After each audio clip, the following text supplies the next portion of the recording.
Hello, welcome to the live stream. We're working on a track in Bitwig Studio called 8-Bit Sunrise. It's kind of a video game inspired track, a little bit.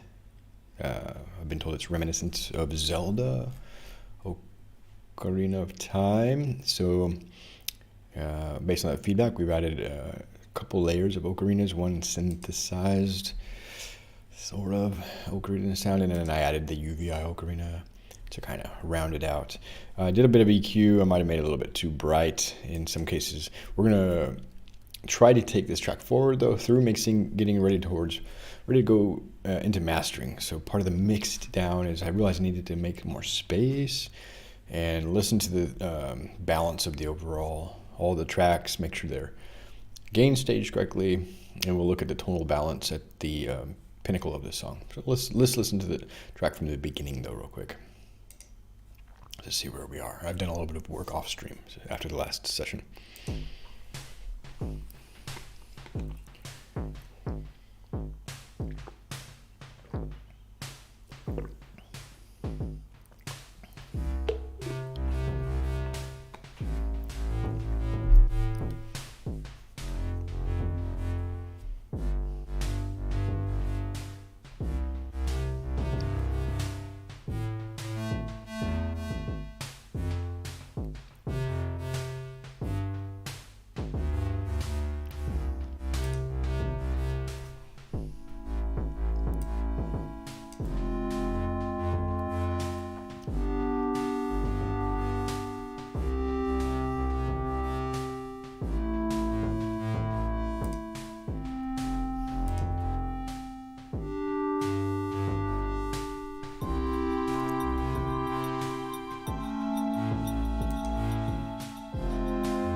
Overall, it's pretty good. I don't want to mess with it too much. We're at just over 4 minutes. It's kind of just a little video game soundtrack sounding song.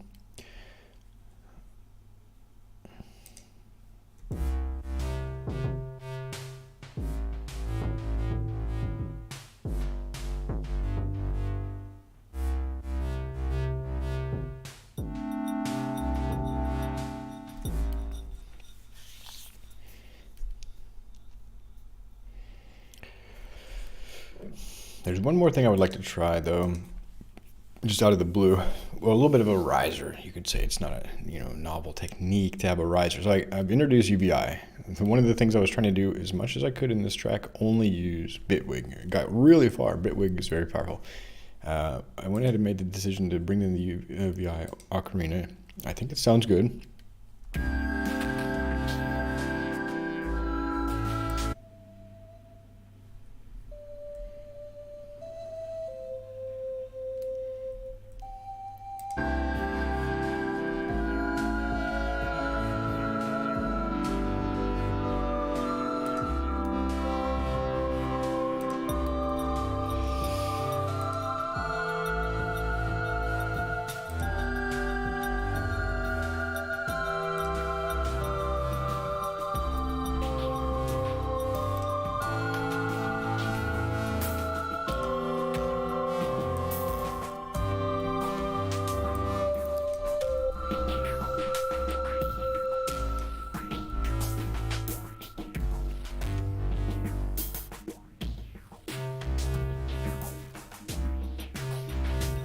Minus 10, minus 10, minus 10.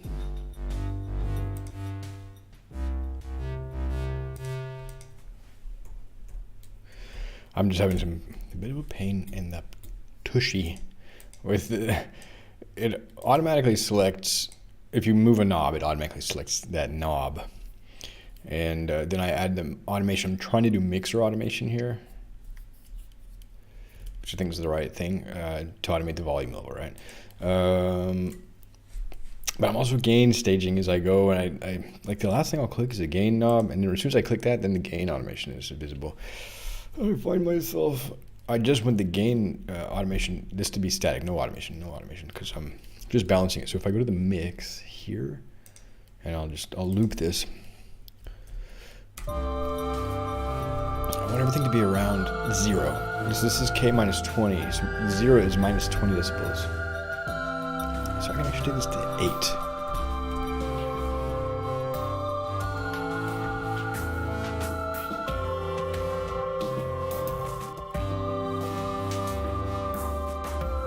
Bass is a bit hot.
Barely hear it.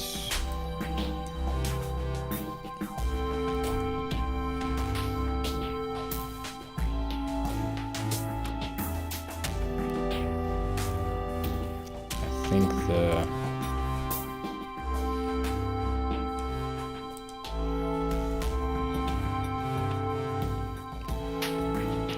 bell's just a little more prominent.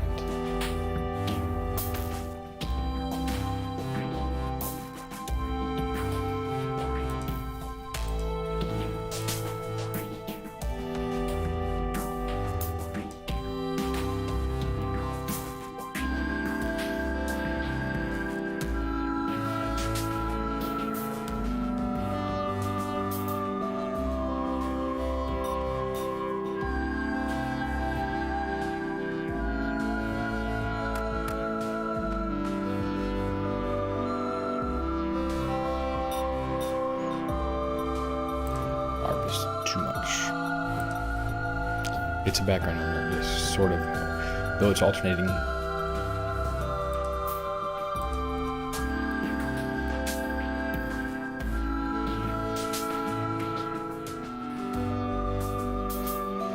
Part of the problem though is here.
Something weird happened there. Dang it.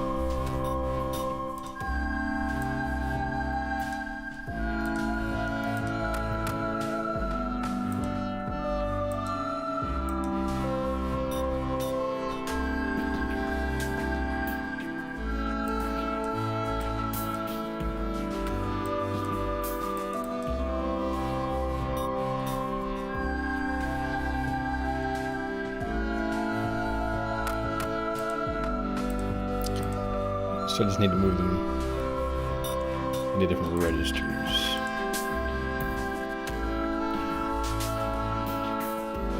Perfect.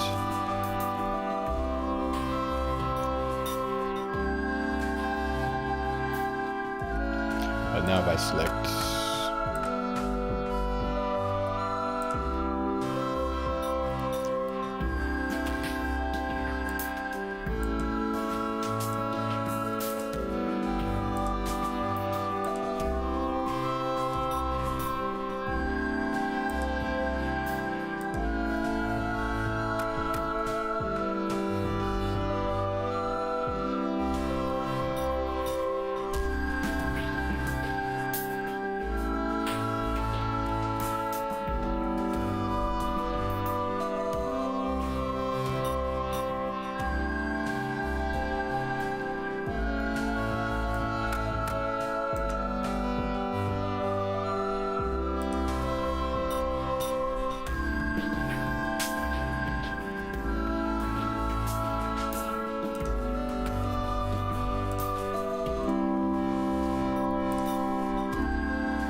sounded good. I can't find the notes. What's going on here?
something like that.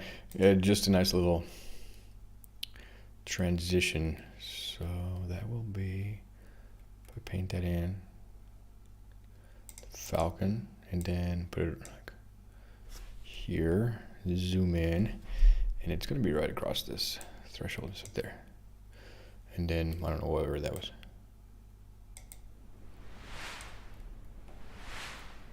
So I guess we'll go to 3, and then C3 was fine. But 1 to 1, like that.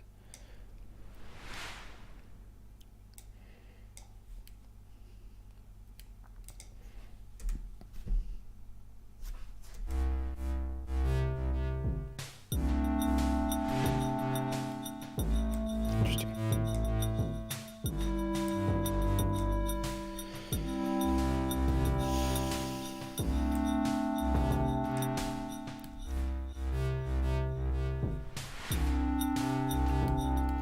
It worked.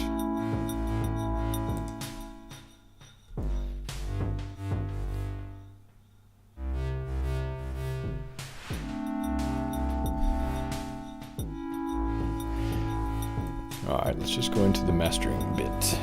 It's 7 o'clock.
Kind of like them together though.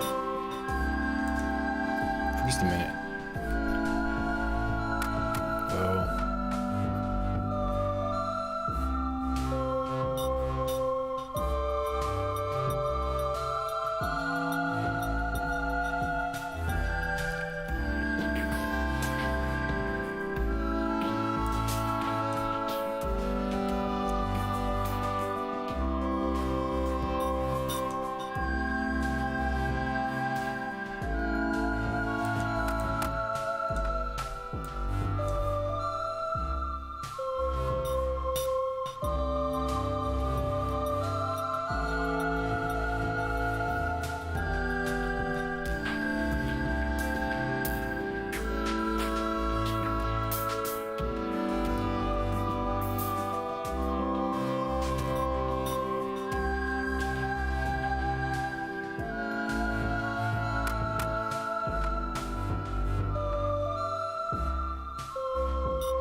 Cool. All right, let's give it a little bit of a mastering touch. So the first thing, I'm just going to do a quick analysis. I didn't get my, okay, I'll use Insight too. So we'll go into our master track and I will add tonal balance control. Balance control. I don't have it installed. Okay, well, so much for that. Insight 2. I have another visualization plugin I'll install later. We're going to look at the history and I don't know. My target is like Spotify or something like that. It's basically around minus. The rest of the album's been minus 15, so I'm going to stick with that. And next time I'll probably master around minus 14 LUFS. Ready. All right, so what we have to do here is kind of listen to the whole track. I'm going to keep the history and go to the beginning of the track.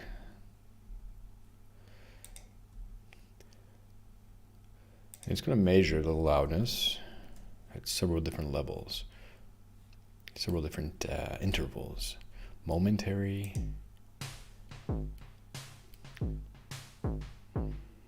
and this integrated one is in short term. Momentary is very short. Short term is medium, and integrated is a bit longer.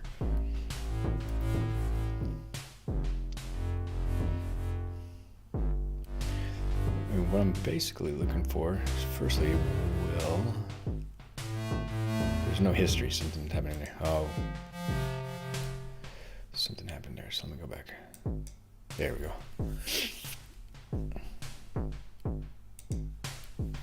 Probably a little bug. First thing I'm looking for, though. Okay, there's a lot of movement. This is a bit of a bouncy. It's dynamic drums. That's okay for things to be dynamic as long as it's not like annoyingly so.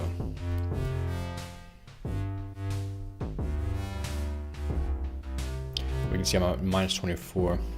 So the next thing is, as this song progresses, this curve should kind of stay smooth.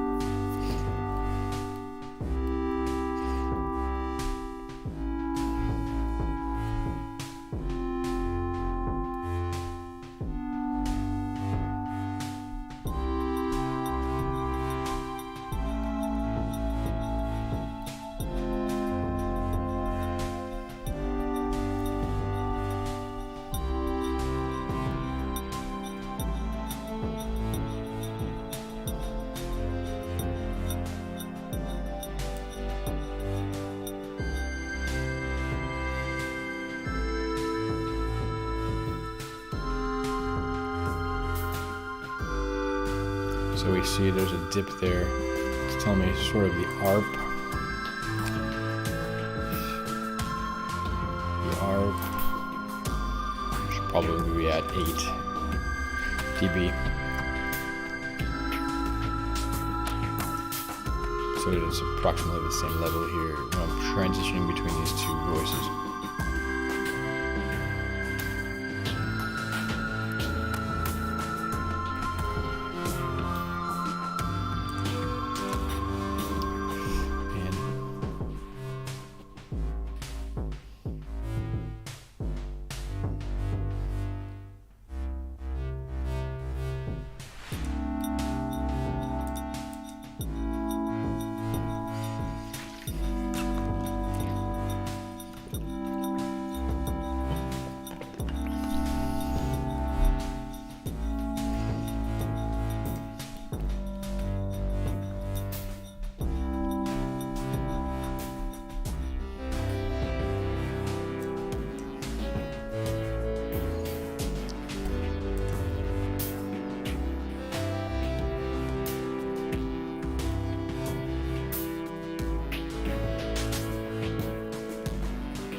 pin this just to not go behind anything. Just stay here because it resets the thing. See, there it goes again. I go to a different window.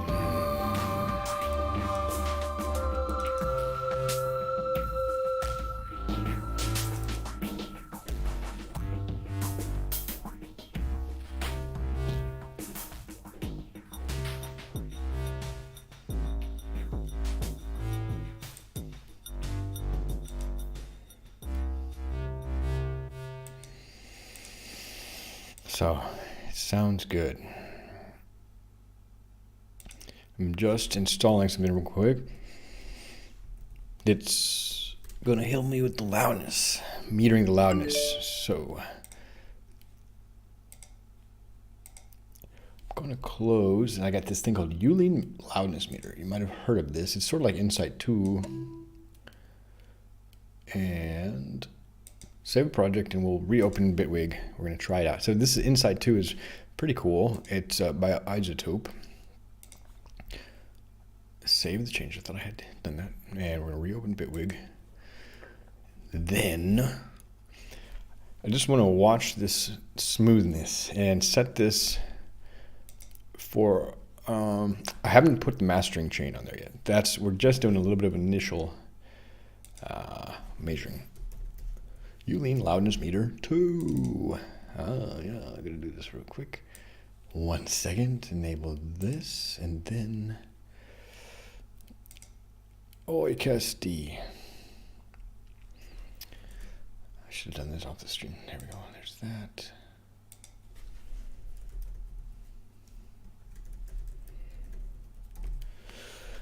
Should have set this up a moment ago, but here it is. I'm just getting it set up real quick. Takes just a moment longer. Almost there. I'm almost there.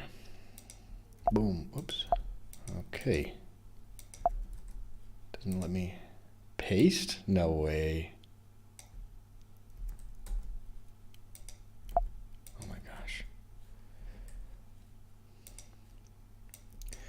That's ridiculous. Never mind. Cool. Close and reopen the plugin.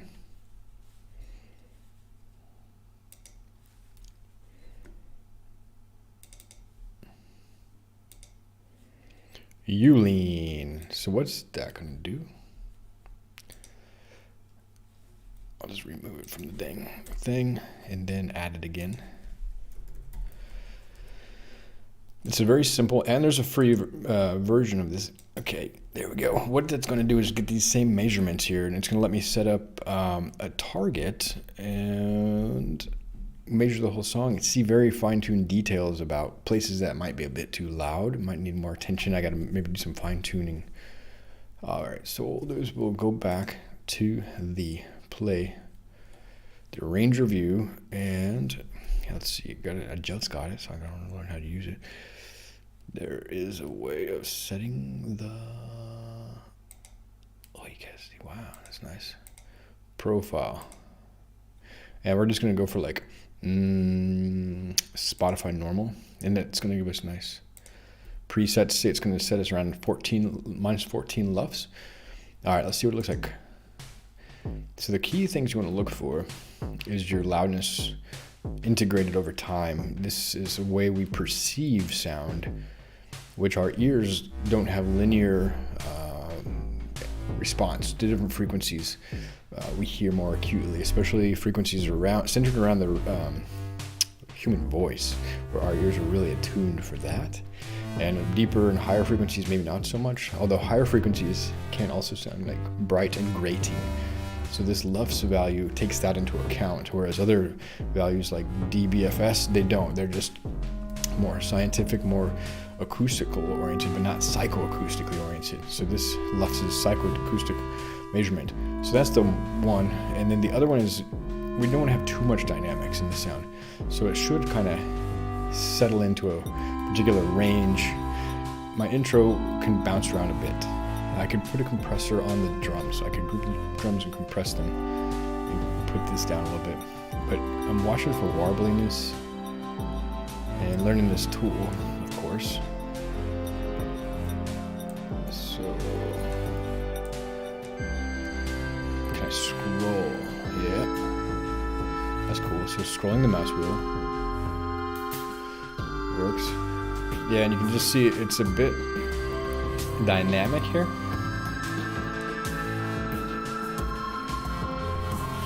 Not noticeably. And that's called loudness unit. It's real-time dynamics. I think you should have less than 10 or LU right here. Average dynamics, something like that. I'm not sure. Loudness range, perhaps. Yeah. Less than 10 loudness range.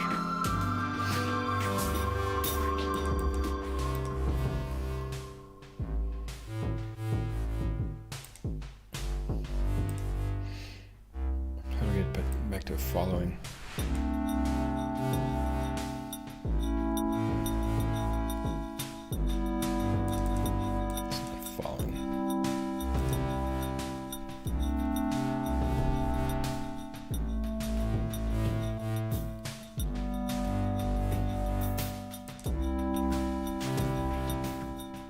Button? Yes, yes. Pretty intuitive. Lack of tooltips. Tooltips are like down here at the bottom. Cool, cool. Short-term loudness graph. Momentary loudness graph. You can see my momentary loudness is quite dynamic. I'll probably put a compressor on the drums. I think a lot of this will also come when the master is compressed. True peak. I want to make sure we're not clipping, but I'm not anywhere near clipping right now.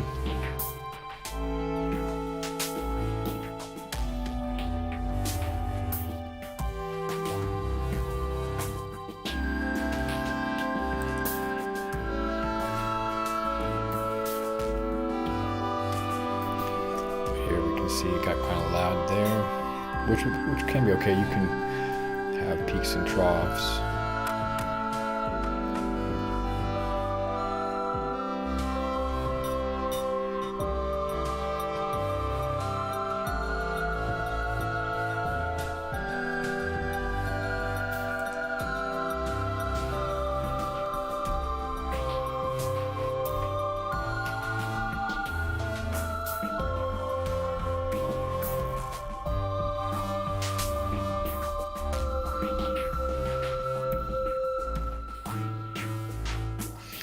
So it kind of builds twice.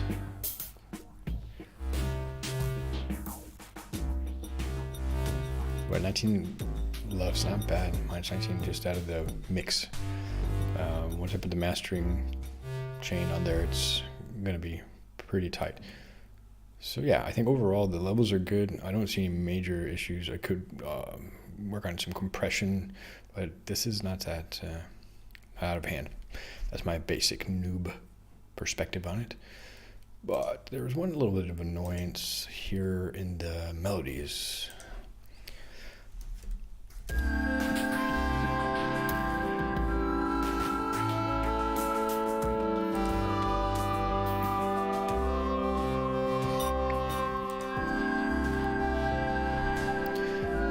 Quantization is messed up.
something I messed up in.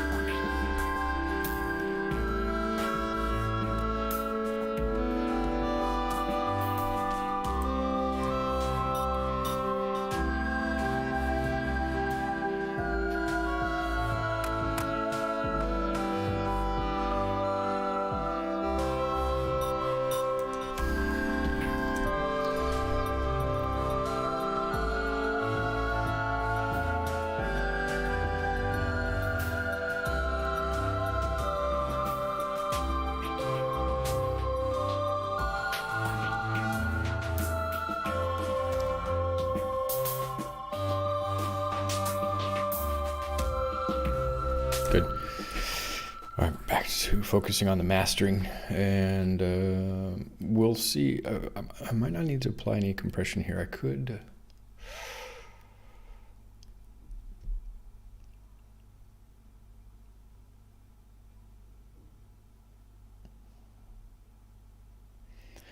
The more compression you apply, especially when you layer compression, it's exponential what it does to the audio. I'll try to just compress here in the master with ozone.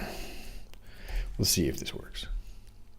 Ozone does the dynamics a bit.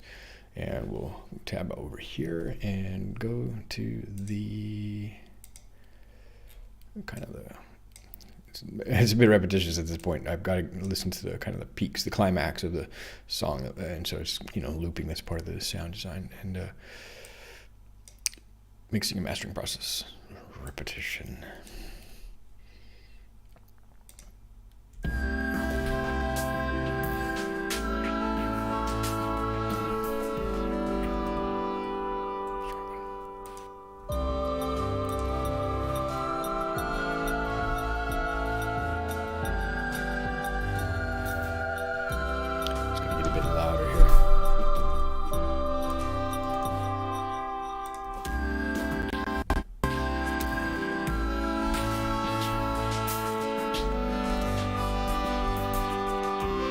What we'll do is we'll gain match it and we'll see if it does. And I think it says it's rock, but I believe this is more like an EDM type album.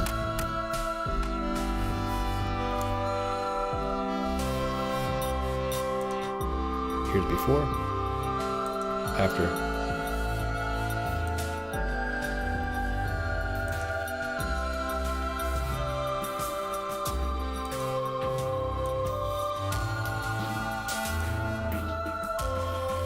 Not bad, we're sort of applying. EQ's not all over the place. I'm still in charge of my tonal balance. I did cut a lot of bass frequencies, so it's like trying to compensate for that. It's something I've always just got. This shape, this U-shaped EQ, and I don't know, impact, multi-band, imaging, clarity.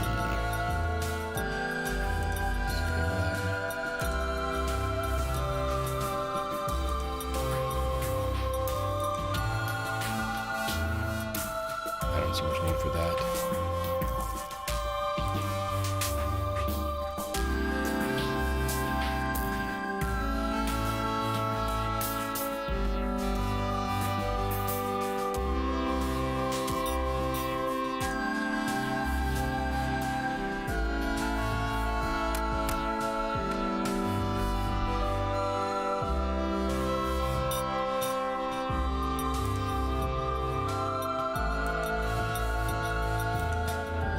Yeah, it's just a little bit of a polish.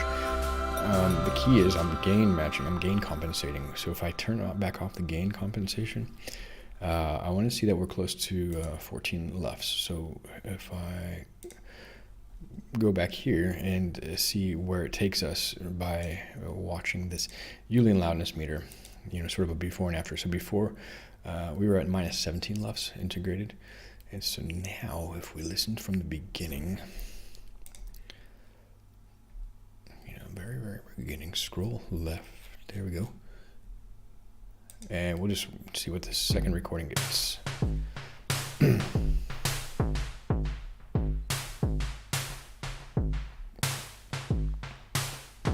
Starting to look a little bit tighter here. There's less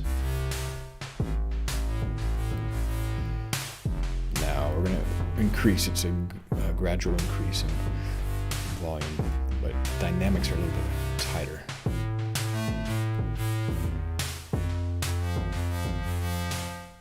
Seven.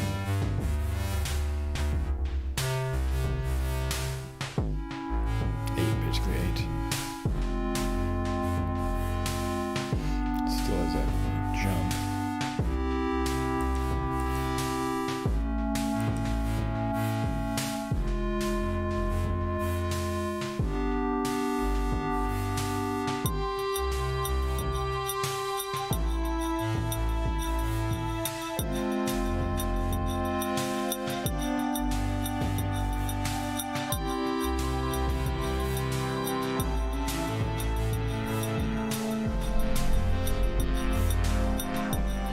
Hey, what's up, Dr. Unafraid? How are you doing? Long time no see. Yeah, I'm still coding. I code every day at work, and I don't have right now any open source projects. We launched the Western Friend website, and Jerry Life is sort of not under development anymore. Maybe we're going to put that project down. So yeah, I'm thinking, what's next for me? And I've been getting a lot of signs and reminders and affirmations that maybe I should be focusing on music at this point in life, in my free time, you know? Yeah, definitely. It's pretty fun.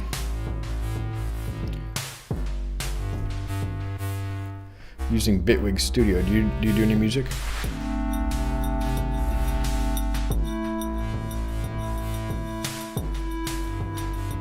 Let's see. Now we're still at minus 20 lefts.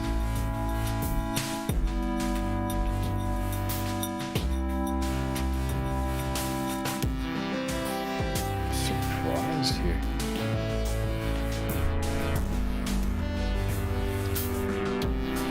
Yeah, that's all right. It's not for everyone, you know. Just find out what you're interested in creating. That's all. That's about all it is. And learn how to do that. You know, honestly, I don't know how to create either. Yeah, it's sort of a 8-bit Sunrise theme, you know.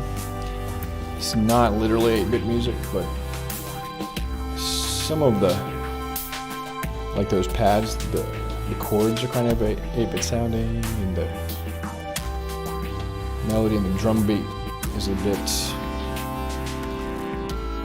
crunchy, kind of 8-bit, you know. I was told it sounds a bit like Zelda, Ocarina of Time. So we had an ocarina.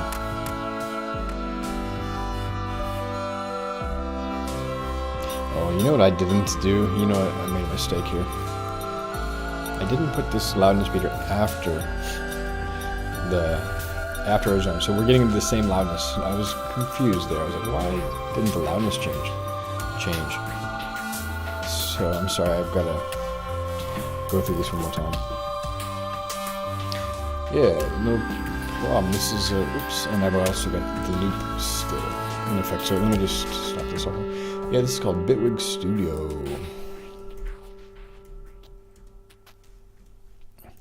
And I highly recommend it. Bitwig. Super fun, very creative, a lot of very interesting features. And if you go into sound design and all that stuff, you actually don't need anything more than really Bitwig. It comes with so many. Oh, darn it, I'm not logged in over here. 1 second. Let me go over to the.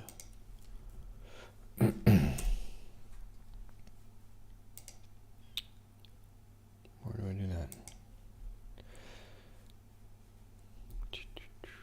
Where's that? There we go. Stream Manager. There we go. Bitwig. It's really good stuff. Really good. A lot of depth and creativity, and it's got something for everybody. You know, it's kind of geared towards electronic music, electronic dance music. The only like real plugins you might need eventually would be some sampled instruments, depending on what genre you're wanting to make. But if you're, wanting to make some orchestral music, for example, with some electronic elements, there's these packages that give you different sounds. There's orchestral packages. There's bass and guitar package. So these kind of come with your subscription. A lot of times you'll buy software and then you'll need to buy a bunch more plugins. Kind of. There's that tendency. But I really have found that Bitwig is so powerful and modular that you can basically build most popular plugins can be built just with the Bitwig parts. Yeah, it's paid, but it's an investment, You gotta have good tools. I tried playing making music with open source tools. In fact, I've sponsored the Ardor project, which is an open source digital audio workstation. I've been a sponsor of them since like 2018. I think I've donated more money to Ardor than I have for Logic, so it's not really about money, but nonetheless, Ardor it's like a free software, open source, free as in freedom. I don't know, but it's just limited, and there's a bunch of things. It was a no-go. I couldn't ever get creative and inspired, but just in working with Bitwig for like a couple of weeks, it's been super inspiring. So you gotta have good tools, and as big of a fan of open source as I am, I just have not. I've tried for like 10 years to be creative with open source music software, and was just met with frustration after frustration. So I need to put this Uline loudness meter after the ozone, so we'll see the difference now. We should be probably over minus 14 LUFS. So we'll start the project again. And let's see. Yeah, see, we're already really close to 14 LUFS. Minus 18, and we're sort of in a section that's almost going to ramble a bit.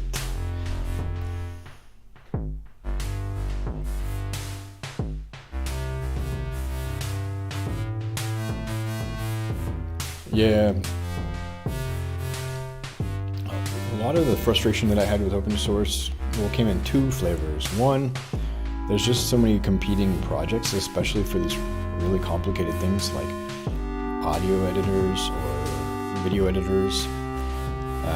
And each of those competing projects, they're all like not even half-baked compared to like the proprietary software alternative, And all those resources being spread so thinly, reinventing the same thing, was just unstable and didn't have crucial features. And then the other frustration was about the stability, and it's sort of similar about basically in Linux, there's these different audio engines, Pulse Audio, Jack, and even just to get the software running was a battle. It would crash and all this stuff, and all that energy I was spending trying to get the software just to run was really just taking away time that I just wanted to be creative. A lot of time lost, frustration. So I just kind of gave up eventually. I said, okay, I just want to be creative. I'm switching mode now. Just in a different phase of life. So now we're at minus 10 LUFS. So I think what I'm going to do is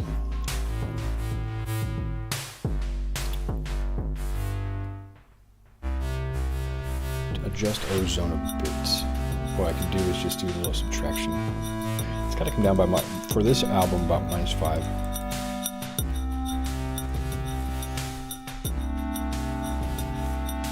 I've mixed the other tracks at minus 15 LUFS. Now the Spotify target is minus 14 LUFS, so it's a little bit louder. So if you don't mind, I'm just gonna listen to the track again and from the beginning and try to get this mixed in. And essentially today I think I can share this track on there's a few places I'm uploading the music. Open Game Art is one community of artists working on game art and assets. So I'll put the music here. This is a good one. I basically am putting it, so it's still sort of open source. I'm still kind of like, I can't use the open source tools, but I'm like open culture. I want to share this stuff, be creative and share. Maybe make some movements towards game music and game art. Game music, I will focus though only on one form of art. Suno AI, I think I've heard. Yeah, my friend, my colleague shared a song from Suno AI. It's pretty cool. It's pretty cool.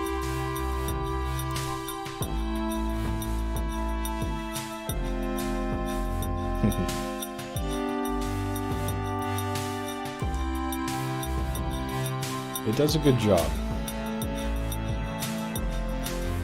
And I think honestly, this type of stuff is going to flood the market with a bunch of cheap pop or whatever these genres are. Just real cheap music that they'll just be able to spam in all their places. And for a lot of uses, that's all they need. Elevators, department stores. Maybe even we'll see some radio songs, Grammy award-winning songs eventually that are AI generated. I don't know. But I think there's still going to be, there's so many details when you're making music that the generative AI just doesn't really, I think it can't really operate at that level. And particularly like generating stems and stuff like that. I think you'll always be able to distinguish human craftsmanship from sort of uncanny valley AI output. Alright, so now we're at about minus 16 levels. Pretty good. I can actually, depending on the rest of the song, I'll just make this adjustment up or down a decibel. Yeah, it's pretty cool. The Suno AI, I had some fun with it. I made a little song, humorous lyrics, and you can use the other generative AI tools like ChatGPT to write some lyrics and share. Yeah, so I think I'm not really anti-AI or sort of super pro generative AI, but I'm certainly checking the tools out and finding value in using them. I think there's a lot of nuance to the tools. The culture and their cultural impact and legal impacts. And I'm not a legal scholar or an expert there. Following along. My overall AI scenario.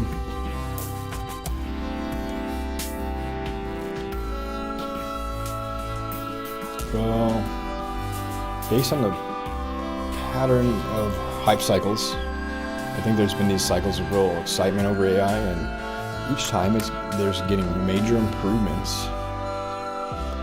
But at the same, each time there's like major disappointments, the trough of disillusionment, we call it. And even with these really spectacular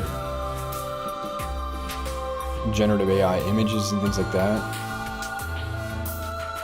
there's just certain things to it that is just, like I say, the uncanny valley. It's just almost real. But if you look at like the placement of items on desks, or the fact that this person has 2 monitors, a keyboard but no mouse, there's just some meta that is missing. And I think that's the nature of some of these particular types of models, these diffusion models, for example. They might have hybrid models that can also have a spatial awareness and build, sensical images. Oh, this is a computer desk. It should have these items. So I think combinations of the models are going to give us better results.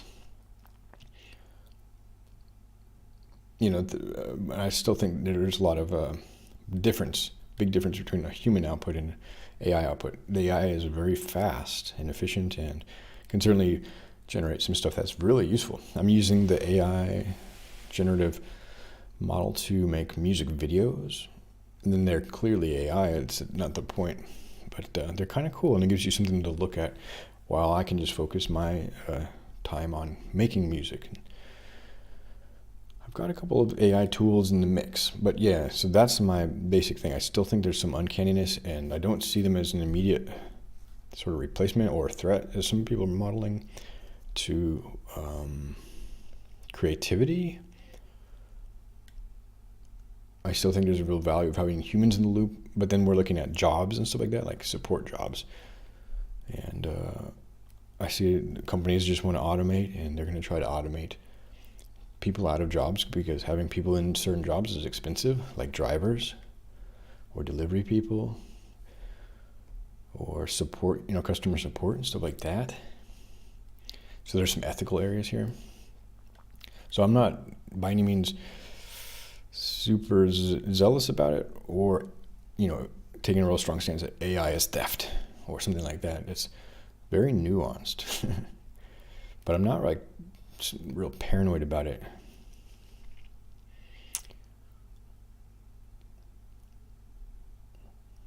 Yeah.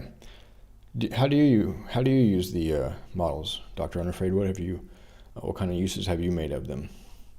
So we're at minus 15 LUFs, and at this point, I don't think I really need to listen to the track much more. What we can do, if you're interested in checking out how I use the generative AI, we can switch over to that mode real quick.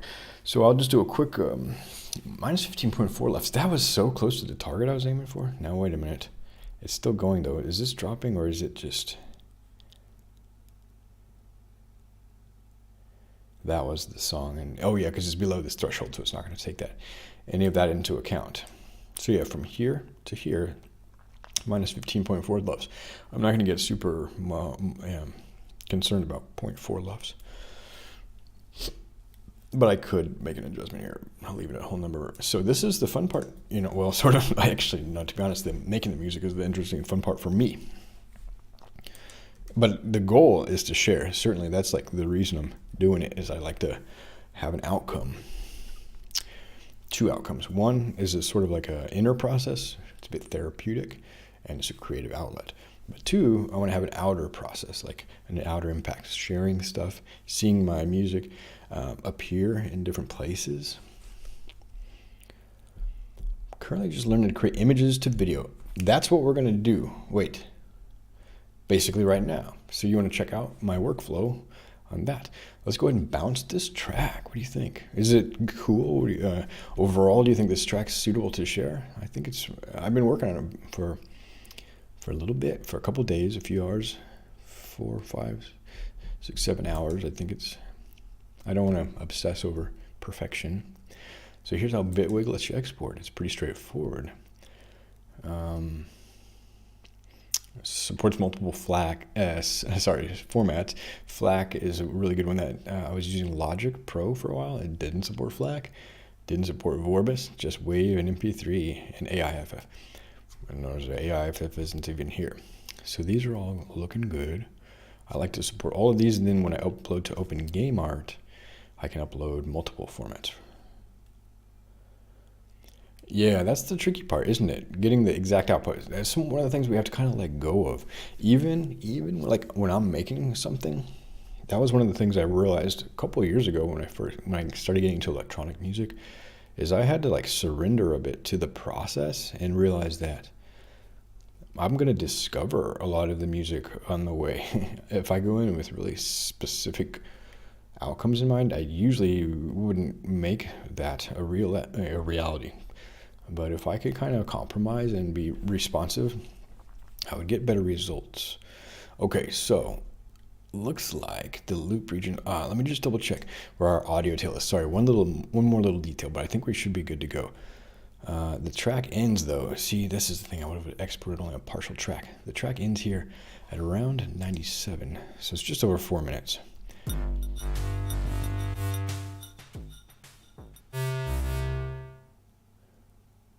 I think it just goes right to 0.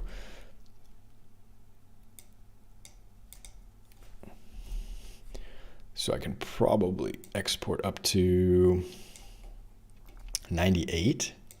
Have a slight audio tail. Let's just watch this VU meter. 95. 6. Boom. Oh, sorry. Yeah, that was about 98 though. What I can actually do is just take the loop off and just one more time do that. I'll just hit spacebar once I see this drop to 0, and I know.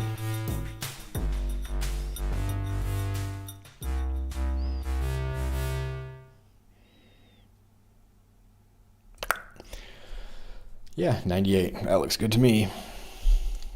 So play. Yeah, play music or do the generative AI part. Actually, because I can come back to the music, we can queue up the generative AI thing. I'll use a couple of tools together. I use ChatGPT to help me generate the prompts, and I use Kyber AI to generate the video based on the prompts, based on the music. It's reactive generative video tool. All right, so what were we going with? 98, yes, 98. So we're going back to bounce and see that. See how to cut it off at the wrong place.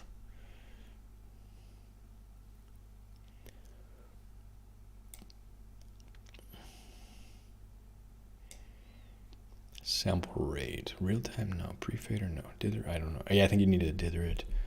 Open target folder when done. So 4 formats. And then we're good to go. Gonna bounce. But I'm gonna bounce it in this project. So the album I'm creating is called Epicycles. Oh, you know what I did? I didn't put this in that album. I didn't expect to share this track as part of the album, but I'm going to now.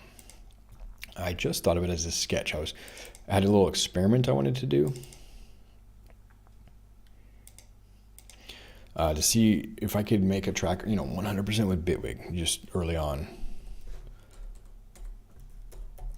And it worked. I mean, this track is 95% Bitwig. I decided, well, I've gotten really far, but there's a couple little details I wanted to add based on Twitch conversation.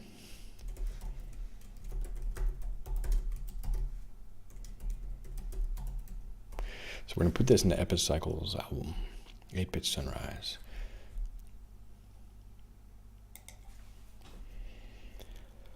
Sora AI access or API use? No, Sora AI is that video one, isn't it? From OpenAI, I think, right? I'm not honestly like super deep into these AI things. I was thinking about it. I was like, well, it's such a fad right now. Maybe I could like invest in that and help share some knowledge about that and guide other people. But I realized that would be the interests of like YouTube algorithms kind of telling me what I should do, for example. And I was like, what do I want to do? What is my gift that I want to share? And I was like, well, I'm just going to focus on music, and not the algorithm. But Kyber AI is good. It's not Sora good, but it's, well, no. It's not anywhere near Sora good, but it's cool. It's a different thing, though. But I'll show you. If you're interested, we can take a quick look. So let's think. What would happen in a music video for this song? It's...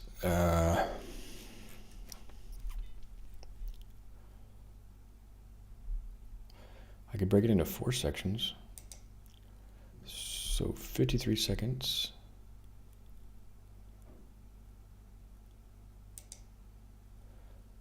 To 157.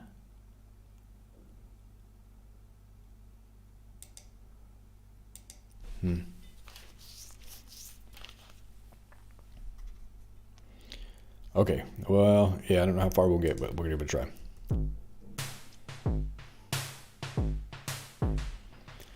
So let's hop over into the generative AI tools.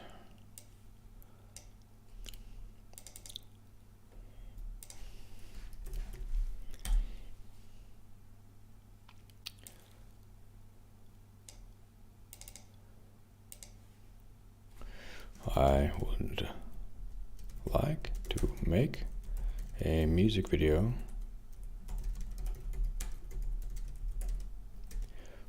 for a 4-minute.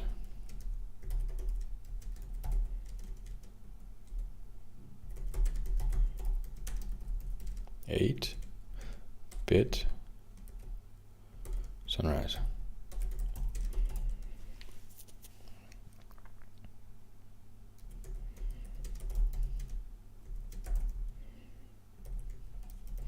How do you spell that?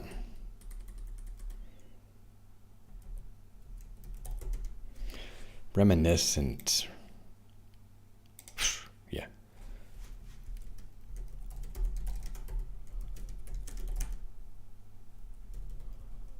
$1990s.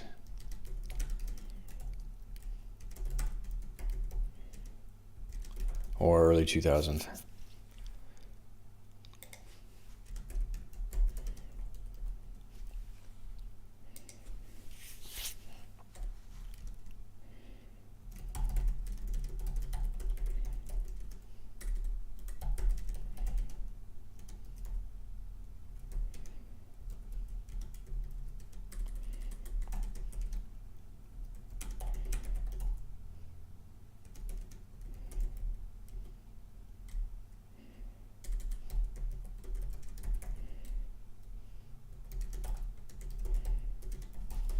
Emanating.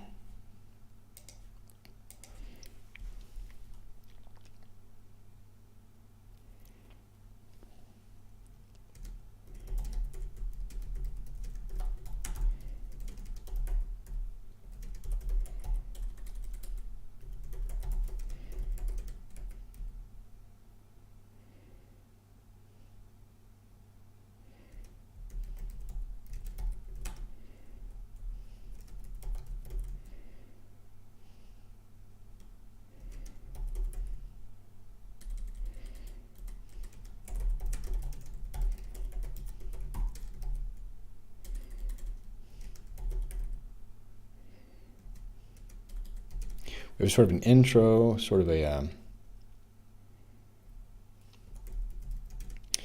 middle, then a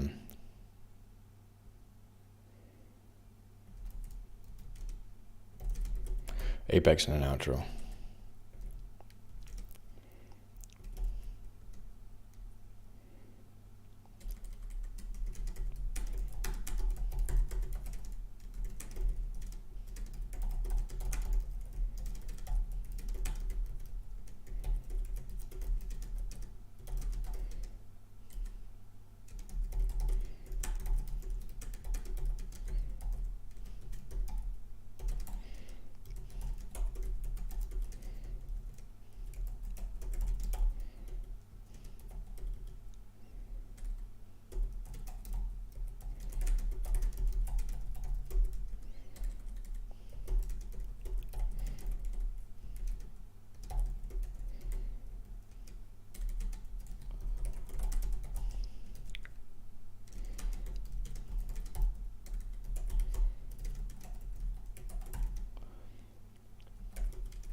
What's that one called? The generative art one on my Discord. Blink. Let's go over here. Midjourney. Very cool.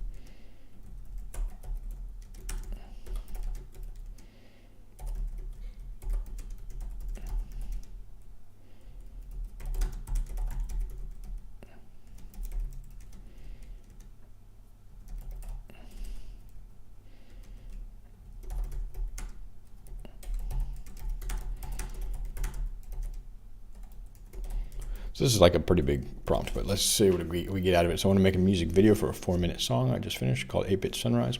The musical theme is reminiscent of video game music from the 1990s or early 2000s, such as Zelda: The Ocarina of Time. Several of the instruments have a lo-fi feel, such as if low bitrate or emanating from the distant past. The music video should follow a hero's journey, story arc divided into 3 to 4 segments around the song structure. And it's kind of like an intro, middle, apex, and outro. I don't know, there's not really a formal structure here, but you can kind of divide it into that.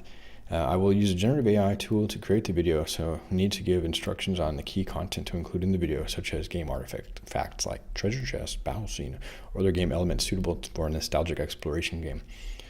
I will also provide a separate art style prompt for the generative AI that the generative AI will use for the video aesthetic. The generative AI is very similar in functionality to Midjourney in terms of both content and aesthetic prompts. Please help me devise an overall series of prompts for the story arc, as well as a separate prompt for the video appearance to match the nostalgic video game feeling of the music across all the scenes. All those scenes may have their own aesthetic. Wow. That took me about 30 minutes to read. For a music video inspired by 1990s and early 2000s video game music, capturing the essence of iconic games like Zelda: The Ocarina of Time with a lo-fi feel, your content prompts should encapsulate the classic hero's journey arc. Okay, each segment will align with the song structure, intro, middle, apex, and outro, to create a cohesive narrative reminiscent of nostalgic exploration games. Okay, follow this. A separate art style prompt will ensure the video's appearance matches the nostalgic video game feeling, with each scene potentially having its own nuanced aesthetic while still fitting within the overarching style. So the content prompts. Intro, the call to adventure. A peaceful, pixelated village bathed in the soft glow of sunrise. A young hero receives a mystical, glowing ocarina from an elderly villager, marking the beginning of their quest. Vibrant, pixelated flowers and trees sway gently, creating an atmosphere of calm before the adventure. Pretty cool sounding, man. Wow. Middle, trials and tribulations. The hero navigates through a variety of terrains, dense pixel forests with hidden paths, treacherous mountain passes with falling rocks, and dark caves glowing with luminescent crystals. Encounters with pixelated creatures and puzzles that require musical notes from the ocarina to solve. Nice. Treasure chest containing a glowing sword, symbolizing the hero's growth and preparedness for the forthcoming challenge. Dang, that wasn't even a challenge. The ultimate challenge, the apex. Prompt, a dramatic scene in grand pixelated castle's throne. The hero faces off against the shadowy digital beast. Using the power of ocarina and the glowing sword, lightning flashes illuminating the clash with dramatic effect, emphasizing the intensity of the battle. I don't know if this is actually a battle music thing, but okay. Let's try it. Outro. The hero, victorious, returns to the village. Scenes of celebration with villagers around bonfire dancing under the starlit sky. The hero looks out toward the horizon, reflecting on their journey. The scene fades out as the first light of sunrise touches the peaceful village, bringing the adventure full circle. So yeah, it's you don't get this like level of directorial control with this tool we're about to use, but we'll see. And it's generative, so I just kind of let go. Focus on my thing, I make the music, and even in that, I'm letting go to the generative process. Here's the art style. Recreate the aesthetic of 1990s or early 2000s video game, focusing on pixel art that evokes nostalgia. Utilize a palette of vibrant but slightly muted colors to mimic the feel of playing on a CRT television. Integrate the visual effects that mimic the charm of low-bit graphics, such as scan lines, slight screen curvature, and subtle flickers. Crazy. I don't know how this will come out, but we'll find out. Ensure that each scene, while distinct, maintains a cohesive look that harkens back to the era of classic adventure games. The final video should feel like a playable journey through a beloved pixelated game world, complete with magical realism and lo-fi charm, characteristic of early video game music. Craziness. Yeah, I don't know what's the ideal prompt for these generative AIs, or how many of these like stop words they're gonna like use. I don't understand how they work even, so we'll go with that. But let me just load up my little toolbox here called Kyber Doodlebug. I'm gonna create a new video. Here, I'll just show you the secret sauce. Here's what it is. These are the videos I've created so far. I first created a square one. I thought I would upload that to Instagram. Then I've just switched to 16:9 aspect ratio. Been uploading them to YouTube and Instagram and all that good stuff. Pretty cool though. We'll create a video. And we're going to create what's called a flipbook video. So this is not like as good as like the one you mentioned earlier, Dr. Unafraid. I forget what it's called again. Suno or whatever. What was it? The OpenAI thing. But the flipbook is a cool art. It like generates every frame and they sort of cohere, but they're just all hallucinatory and just random stuff. It's not totally coherent. Sometimes it's bad. Sometimes it's mostly it's good. Mostly it's okay. What am I getting at? And then lately I've been sort of exploring the idea of putting a little bit more post-production into the video creation itself, mixing assets and stuff like that. I might go into that depending on the output we get. First step, we go to the albums, which is actually, I need to go to here and then sketches. I'll move this. It's no longer a sketch. It's on my album. It's going to be on the album. But as I share these tracks, I'm just making videos. And I just usually upload the WAV file. I don't know if it matters. I should do one thing in Bitwig real quick. I guess I can do that. I create an audio track. I think I can just actually drag and drop it in file. Let's see if I can load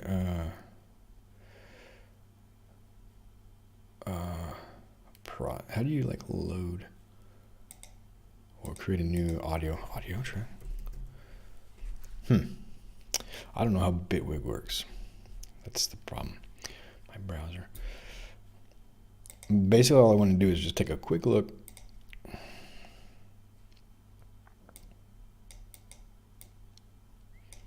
It's not in albums. Oh man.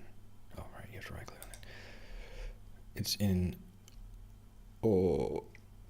sketches, 8-bit sunrise. I just want to look at the audio. I want to see it with my eyes. Or just it's got the audio tail, so I don't know what format matters, but we'll just bring it right there. What happened? Nothing?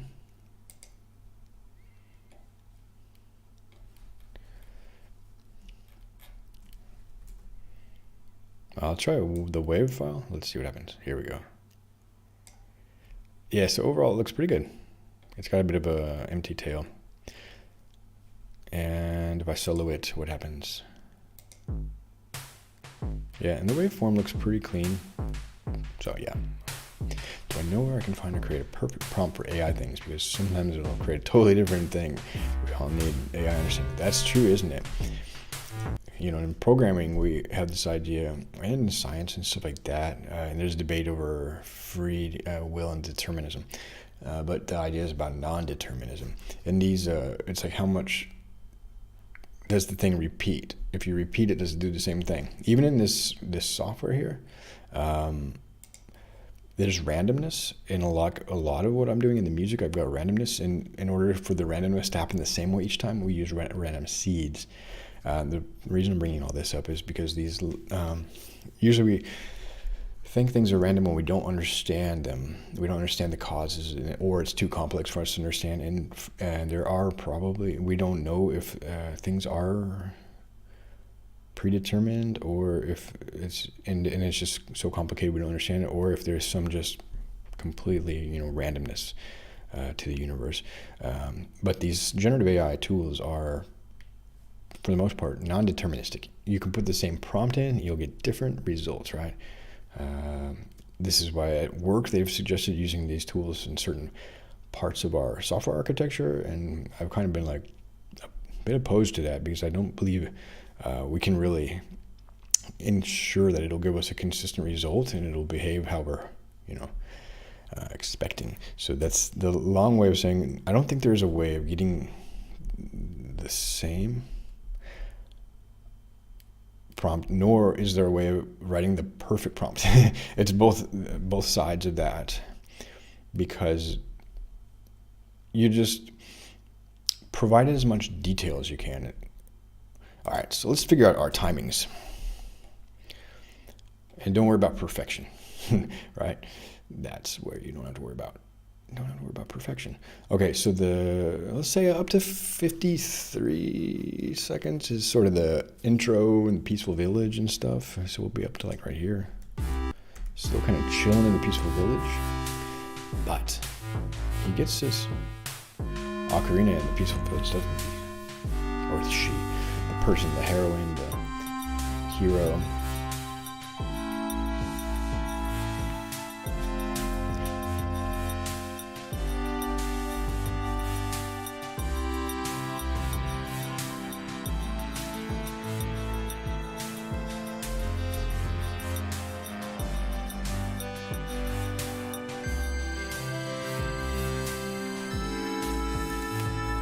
Well, so this is the thing, I'm not going to obsess about it too much, but 53 or 119. I think there's a way of making labels up here.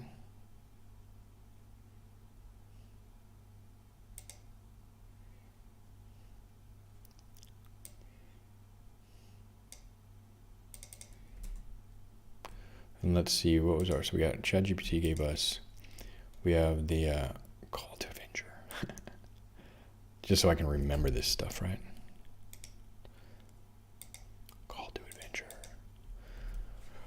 Dr. Unafraid, this is your call to adventure. What is your next adventure? Have you thought about that? What inspires you? Then we have the ultimate challenge, which I think should be kind of brief. Trials and tribulations, though. And probably happen around... We'll just put it in here and I'll wiggle it around a bit. And then on the way out, return and resolution.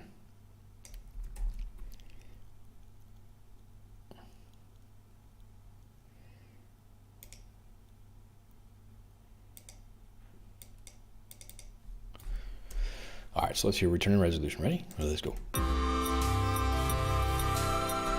Eat, sleep, work, repeat. Yeah, you know, that's the cycle. Yeah, this sounds alright for return. Oh, you know what? Also, I noticed this.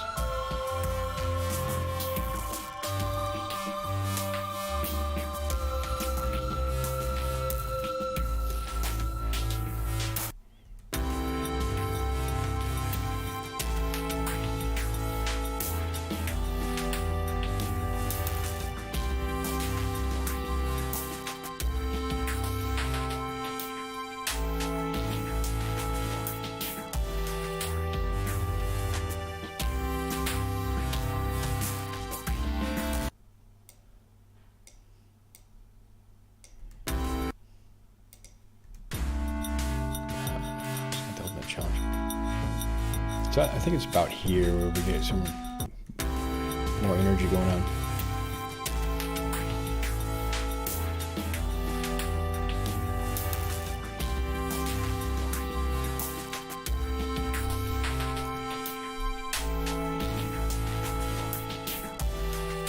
Trials and tribulations might start here.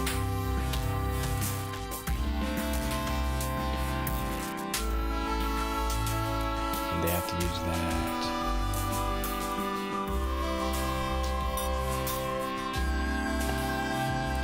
Trials and tribulations might start halfway after the ocarina comes into place.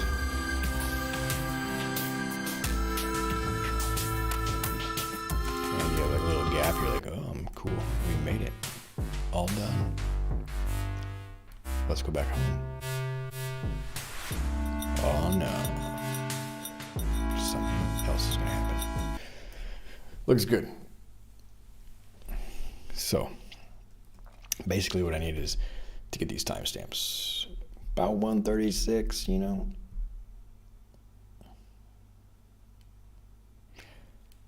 Hopefully it won't be too boring.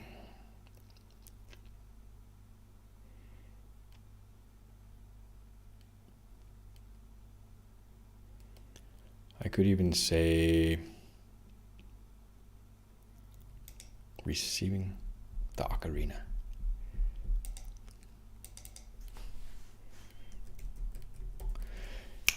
That happens at 114.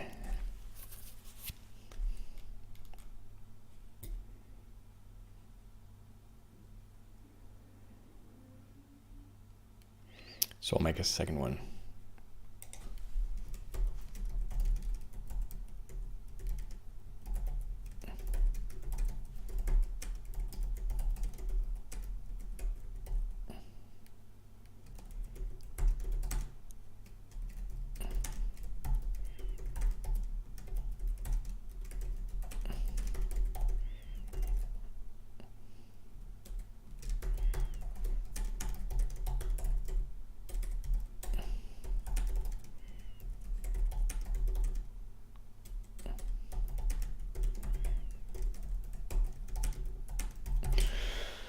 We're just going to split that one up. So for the specific scene where the hero receives the ocarina, which makes a pivotal transition from the call to adventure to the trials and tribulations, the scene should capture gravity and mystique of this key event. Ooh. The scene not only introduces the crucial artifact within the narrative, but also sets the tone for the adventure ahead. Content prompt for the ocarina reception scene in the heart of the pixelated village under the shade of an ancient sprawling tree. The scene is serene and imbued with anticipation. The hero, clad in simple but iconic attire, reminiscent of classic video game protagonists, approaches the village's most revered elder. This elder, a wise figure with a gentle but commanding presence, is known for their deep connection to the village's history and mysteries. They hold in their hands an ocarina glowing softly with an ethereal light that seems to pulse in time with the hero's heartbeat. Whoa, craziness.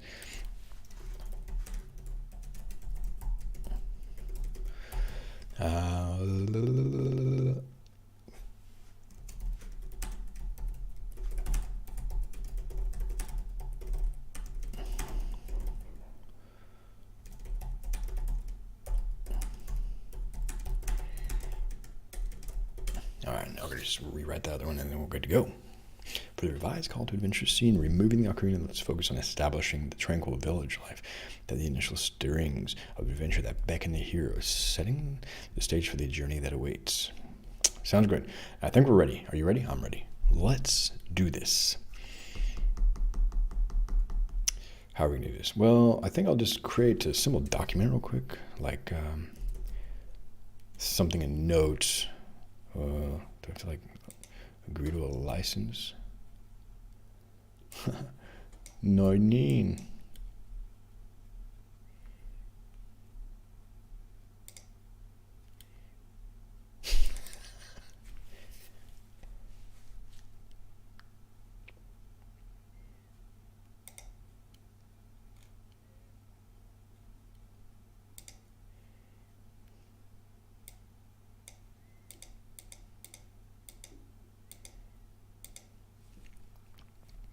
Well, don't really need it. Okay, so we're going to do this. We got the thing, and we're going to create a video of this first scene.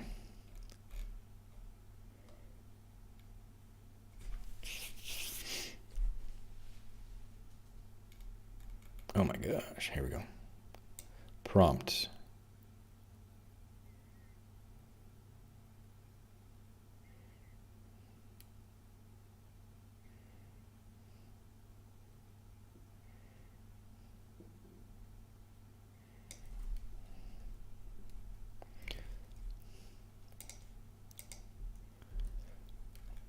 So we're going to do this, and in the art style,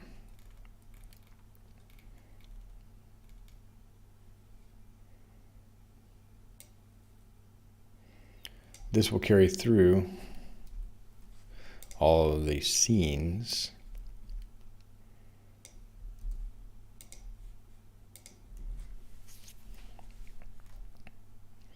So we've got some music of the initial scene. On an art style. So we're going to go to the video settings. We're going to create a 16 by 9. For this one, I don't know. It's an establishing shot. I found that zoom out really does some weird stuff, and we'll make it not so evolving. So we'll generate some previews for this. This will set our initial.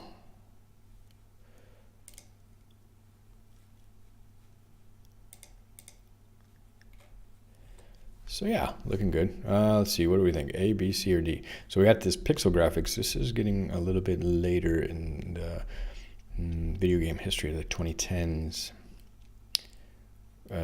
Voxelish 3D graphics. It looks nice though. I kind of like 1, 2, 3, 4. I like number 1. Sort of like Zelda from above.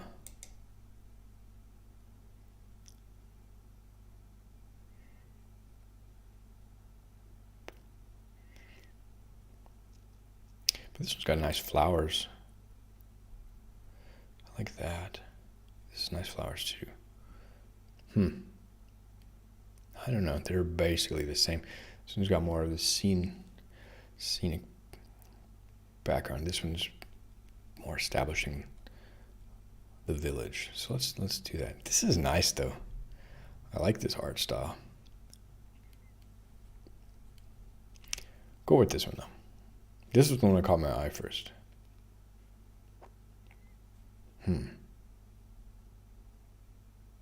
But it's just the voxel style that I don't quite want the voxel style.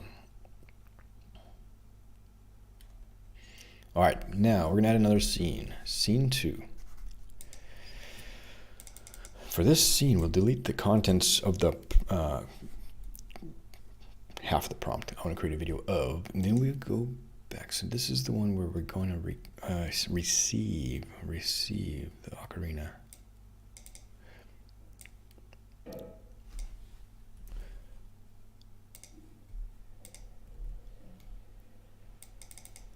There we go. Now we go to the video settings for this. It keeps the same aesthetic. This one doesn't give us the choice. And for this one, maybe we'll just have it none. Now the timestamp, I have to hop over to Bitwig. The ocarina time is a 1:14.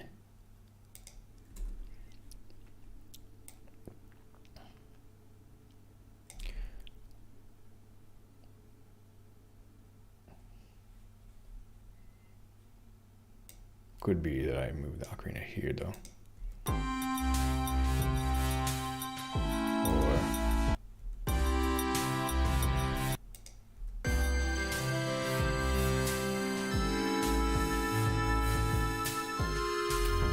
Let's say the ocarina comes in 104.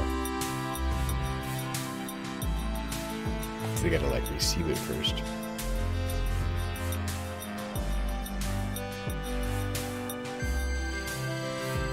Yeah, I can, stream tomorrow, yeah.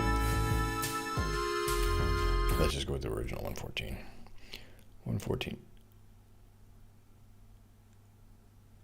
There we go. Hey, Zjam, what's up? ZJ, sorry. I was reading today, my bad. What's up, ZJ? Long time. How you doing? Dr. Unafraid's going to bed. Okay. Oh my gosh, 4 months, ZJ. I haven't been in the streaming mindset, my bad. I'm kind of like totally brain fart. Yeah, 4 months.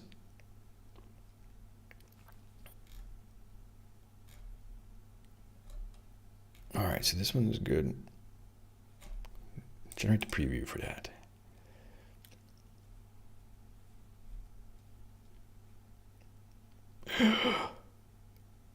How'd they go? How was the interview? Good night, Dr. Unafraid. See you around.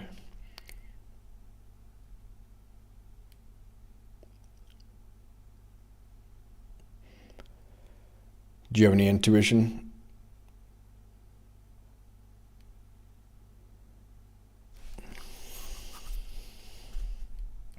Okay, so we got the tree here. Sprawling tree.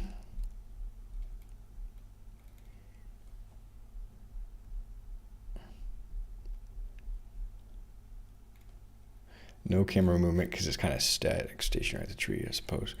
We're going to add another scene here. Scene 3.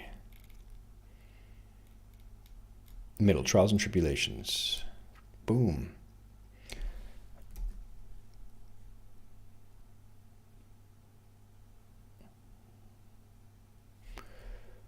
And that trials and tribulations can perhaps enter in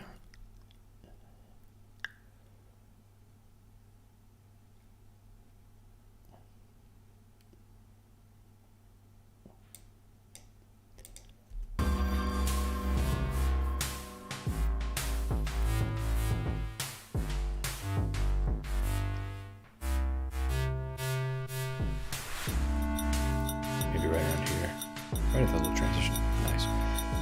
Trials and tribulations. So that enters 208. My bad.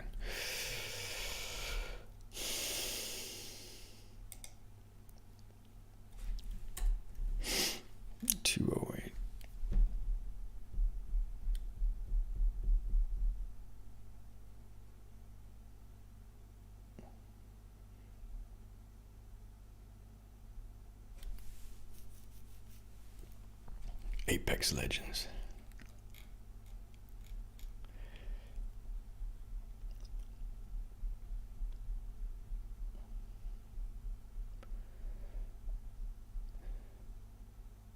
Okay, yeah. Well, I'm fans of you. I'm a fan of you getting the job, regardless. But I've never played Apex Legends. I don't know. Does it run on Mac? I can try it.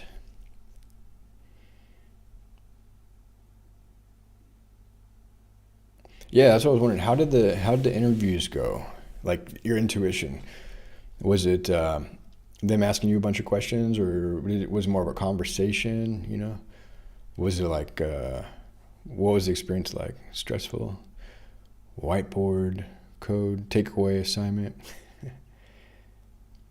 All right, this one is there. Puzzles and stuff. Video settings, evolve.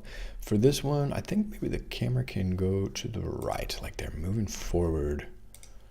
And then the scene, Trials and Tribulations, starts at 208. I got to keep my brain focused. I'm seriously having troubles. Psychological troubles, man. Memory troubles. All right.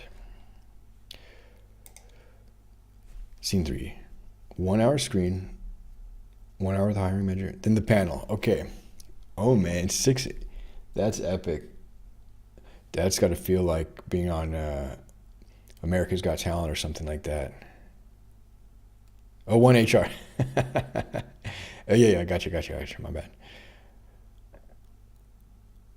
Okay, so they were just doing like background check and calling your references, probably stuff like that. Now, see, from this generated image, though, this doesn't seem like it's going to move to the right, but maybe it is. I told it to pan to the right. It's kind of like a side scroller, you know. All right, well, let's go with the next one. One more scene. No, 2 more scenes. Gosh. That's what I'm saying. I got to focus. Okay. Ultimate Challenge. Ultimate Challenge is going to come in here. Boom. 250.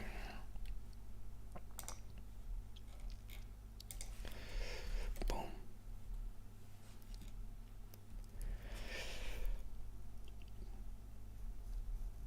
Huh. All right. So they didn't go they didn't contact references. Maybe they do that at a later stage once they're like narrowing down the candidates. But yeah, I mean that's already pretty far. Yeah, that you got the. Wait, you said you got an offer? Just the interview.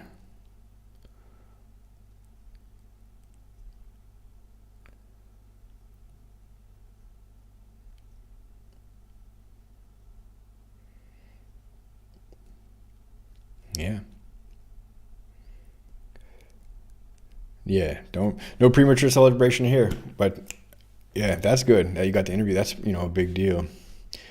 All right, so this is again next step. So I've got the battle scene, dramatic.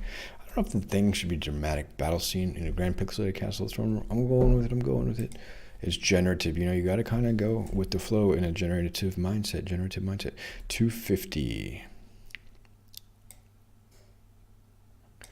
And for the battle, we probably don't want the right movement. We can rotate. No. Let's go back into the zooming in. I'm skeptical about the zooming out. It's something about this algorithm. It like doesn't have any context to what's the word it's doing. It's diffusing. It's a diffusion model. So the boundaries of the image, there's nothing to diffuse against. So it like gets these weird artifacts.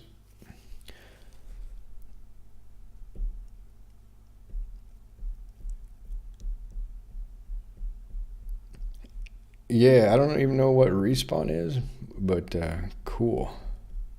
I mean, I know what it is in like games. I do it all the time. Usually respawning more often than anything else. Ah, okay. Dr. Unafraid, here is an Apex Legend YouTube creator. Yeah, so there might even be opportunities, but once you get in, you'll be mainly working in Apex. But did they kind of hint at like some of the architecture? Did you get to ask any kind of questions about like the game mechanics or like that the role would be facing type of work? It's a 250. Beast sounds okay.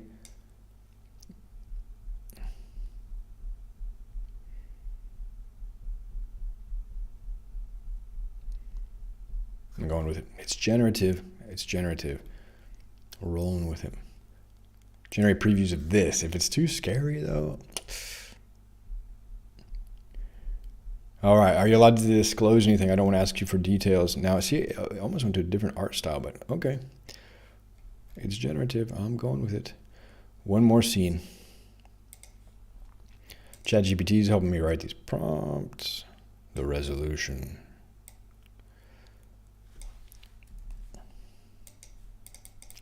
I'm just along for the ride. Video settings. And basically, the resolution can start around 333. Which was the original length of this song, in fact. I could try the zoom out. Because really, it's for symmetry. If it doesn't work good, then I'll regenerate it. Or there's some things I can do in post. I can take it into post.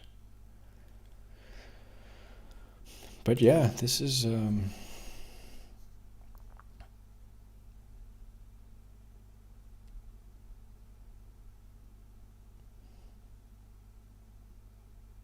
almost think the return, should it be zooming into the village or zooming out as the sun sets?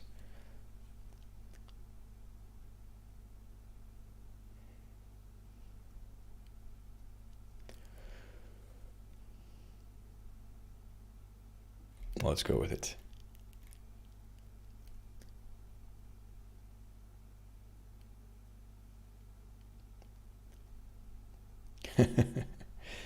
Yeah, that's what this is about. I'm finding that's the most important thing. This is not about what I'm doing, but I hope that I can set up a place, and be part of these places where people are connecting and stuff. So we will actually just create the video. That's that. So now it takes a few hours. Usually I'll go for a walk or something like that. Come back. So I'll probably post this video tomorrow.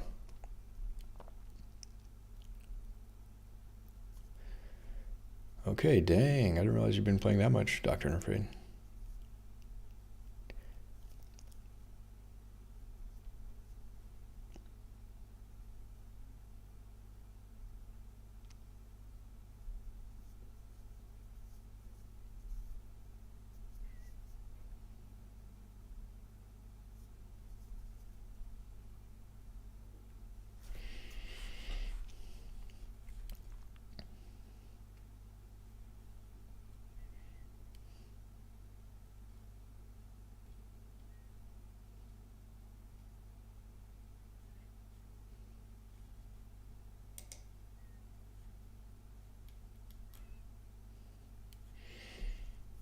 Okay, cool. Yeah, that was nuts. Yeah. Finished my interviews at EA. EA or Respawn. Boom. I guess it may be is Respawn one of the more popular studios at EA. Yeah, yeah. 50, 75, 25. And that's the thing with generativity. It's like a lot of it is chance. And when we bring the right people and the right elements together, that chance can take over and make some really profound things. So, like, these random connections are very important. So I was kind of thinking about if I could set up a community platform or adopt one that exists, such as Discord is a really, of course, common one. I've got a Discord room, but the one thing I'm afraid of is that you become a victim. It's not a victim, but like a commodity of the platform. Essentially, when you play by the platform's rules, then your whole community and all the connections and all the people are subject to the motivations of the platform, and oftentimes we become the product, or they're selling us advertisements and things like that.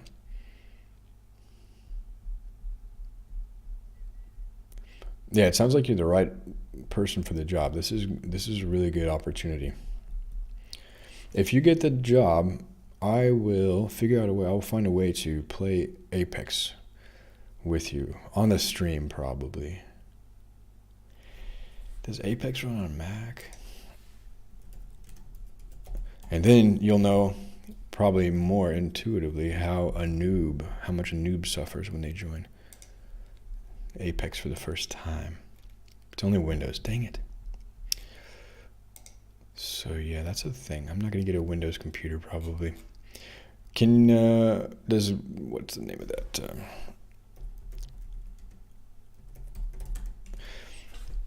GeForce Now, does Apex Legends work on this one? I really am so out of touch with games. I'm sorry to sound like a total noob.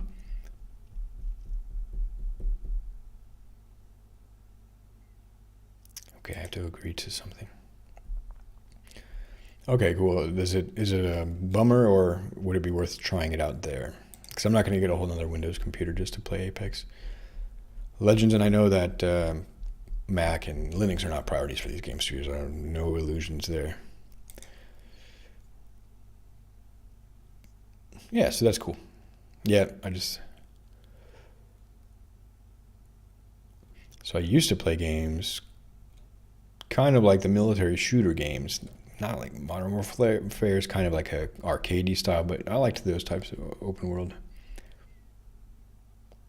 It's just a stream, okay.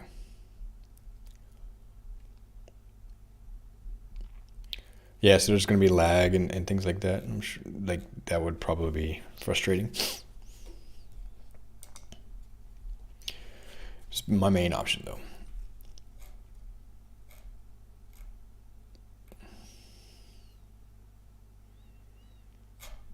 Because I don't need another computer. Very cool. So yeah, we're 5% complete.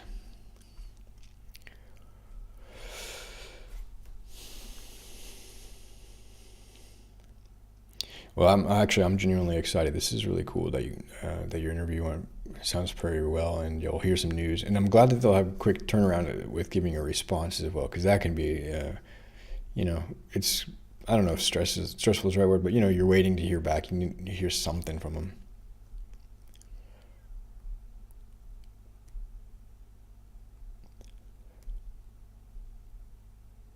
Yeah, that's true. I think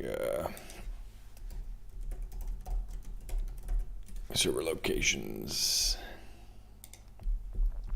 They probably have one in. Oh, they have one in Finland. Probably Helsinki.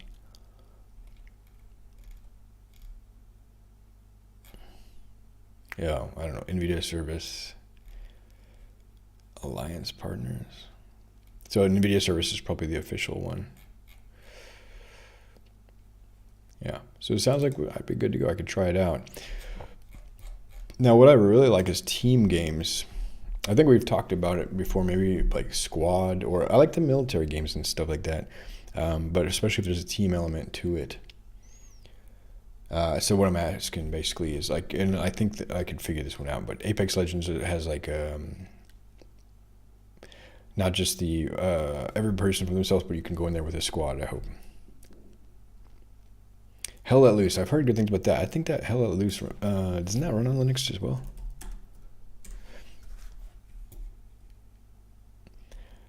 Or no. No. This is not the one I was thinking of. Team 17. Windows.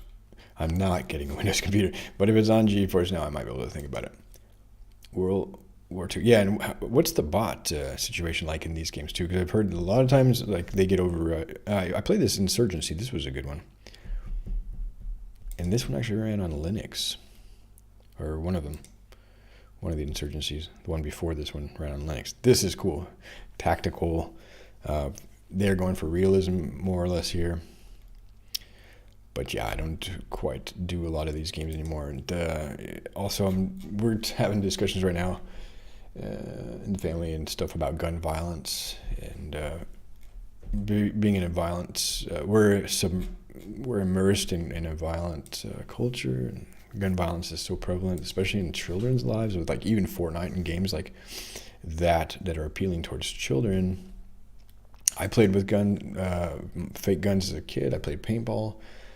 And I played shooter games, so I'm not like opposed to it, but I think we have to have a reality check and kind of look at the role of some of these things like social media and shooting games and things in our lives and what effect they're having on our collective psyche, not necessarily individuals. I don't think there's a causal relationship to playing Doom or Quake and then being, like a school shooter, but there's a collective thing. There's a rising tide collectively, and it's a cultural thing. Yeah. And age appropriateness, and then you have to give context and help navigate these situations. But honestly, the school shooting issue came up here in Finland this week. It's not as common as in the U.S., but yeah. But I'm also just more probably concerned about social media and the impact of social media on our psyche. Yeah, that's right.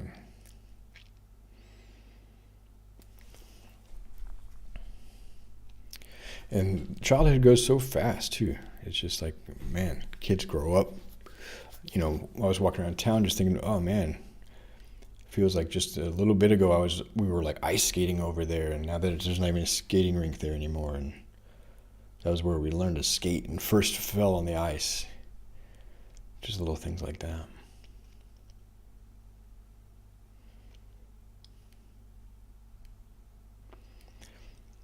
Yeah, I like the idea of social networks though.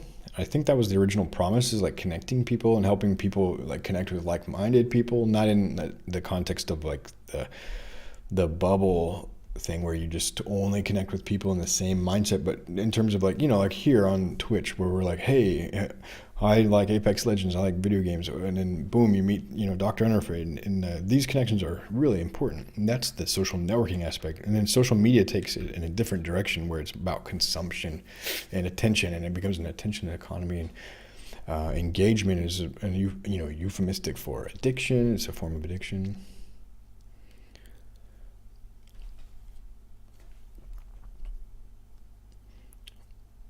Yeah, the kids in your kids will follow the trends, and there will be peer pressure and things like that, that we faced when we were kids. And also, your kids can be role models as well, though, and you can be a role model. And like I'm friends with several of the parents from school, and we hang out, and then our kids hang out, and then we kind of play games with the kids and stuff. We're playing this game called Mind Test a lot. I don't know if I've talked about that one on the stream, but this one's pretty fun. Open source voxel game. And, we'll get in there and we'll just hang out in the world and create stuff. And there's different mind test servers as open source, so people are doing all sorts of different mods and things, including games like Capture the Flag and shooting games. But mostly we just gravitate, we sort of select more creative gameplay, casual, relaxing, building houses and decorating and stuff like that. Yeah, that's a really good point. You got to kind of help kids prepare, help them be themselves. I think that's like kind of what you're saying. Basically, our role as parents is one to do as little, inflict as little trauma on our kids. I think there's big deals with generational trauma where we're trying to heal emotional neglect and abuse and expectations and all these things generation after generation. So we've got to do less of that. But then our main job is to help our kids become themselves, whatever that is, whoever that is. Give them a safe environment and accepting environment, but also helping set some boundaries and help them recognize and self direct those boundaries, and maybe even then they can become like influences on their peers in the same manner. Hey, Dr. Unafraid, yeah, thanks for stopping by. Glad you and ZJ met, and I hope you guys can connect on the social networks like YouTube. Maybe play some Apex together. See you around. I'll try to stream again tomorrow, Dr. Unafraid, around this same time. In the morning I'm going swimming. So yeah, this video is going to take a while. I just, at this point, usually step away from these.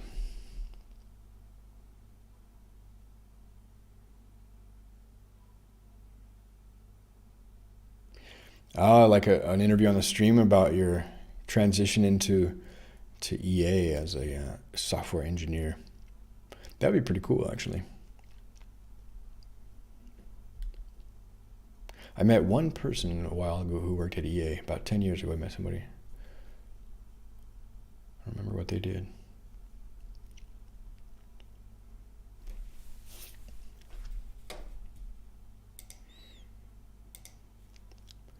But this one's fun. I'll put that over here. Yeah, non-disclosure agreement and all that stuff too, But you could be like the Primogen, You could talk about EA without really like talking about what you're doing there. I think you could manage it. Become an influencer, a positive role model, help other people. There's a lot of people who are really on that path, really eager, want to learn software engineering, want to learn game development. You could help influence their trajectory in life, They might be, like myself, I was working as a delivery driver at like a Chinese food restaurant. And I was like, oh man, I'd like to do something different. I was doing, okay, I'll do pizza delivery. So I did that a few times, but now I was like, I want to do something different. Yeah.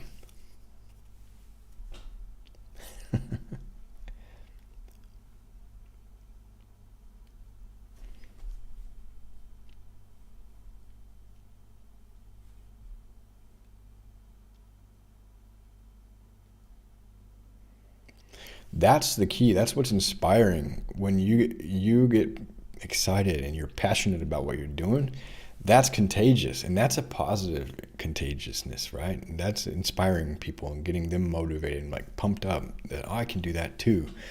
And it doesn't have to be doing the same thing you're doing, but just showing that the fruits of your labor, that you can do what you dream of. It takes work and opportunity and luck and grace and all those things.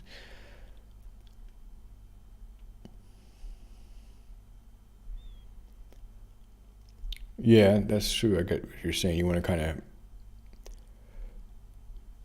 especially when you're starting out there at a company or whatever, for example, you don't want to be like going into the limelight. You just want to get there, get settled in, work on a cool project, work on a cool team. But yeah, once you, kind of start standing more upright and taking more a broad picture view, that might be a good time to start thinking about how you could inspire other people.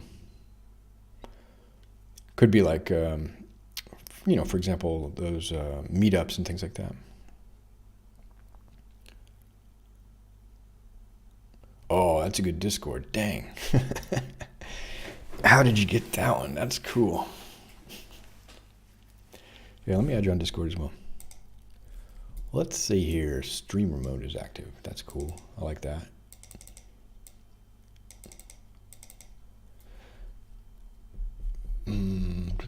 Friends. Add a friend. Yeah, Dr. Winfrey, what's your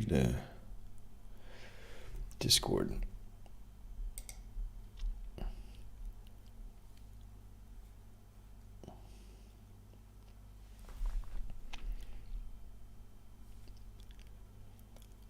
So I do have like a Discord channel. I'm thinking about if I'm going to promote like a community around this channel, maybe we could do it on Discord. And I have the goal of, mainly promoting these types of connections and connections around creativity. My creative outlet, as we can see, is kind of like music and a little bit of generative stuff, but also, we're hanging out doing like game development, open source software development, things like that, and just kind of creating maybe some channels for that and getting people making these organic connections and seeing what come out of that, without making it too self-promoting. So I don't know, just some thoughts. I'm just figuring out if I should use this Discord channel more. I was just thinking about that today, or if we would set up a different Discord community or join one. All right, let's see. Let's fix Apex. Okay, there's some things that need to be improved on.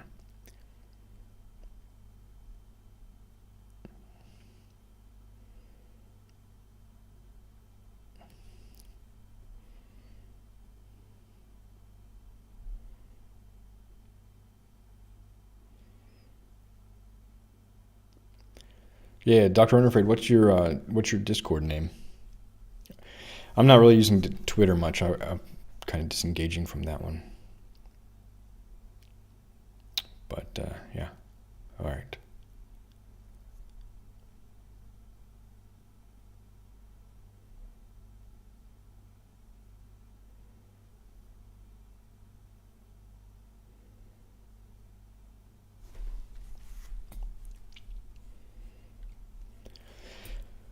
Well, while we're chilling here, I could save this project. We're bounced and we're doing the music video. Let's see if I close it out, if there's something we can work on a little bit while we're here.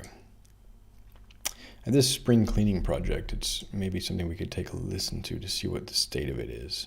And I just got this nice pad, an Akai APC Mini, that helps me like kind of jam out some stuff.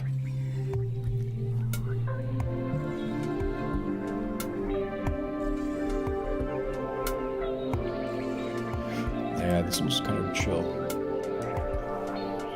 I think this one's intended for the album. Okay, cool. Well, yeah, let's see what use we can get out of it, and I can use any advice on how to organize things and stuff.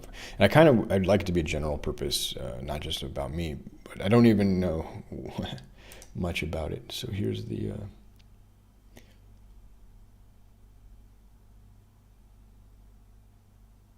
In fact, I don't even know how to share it. Dang, I'm such a noob.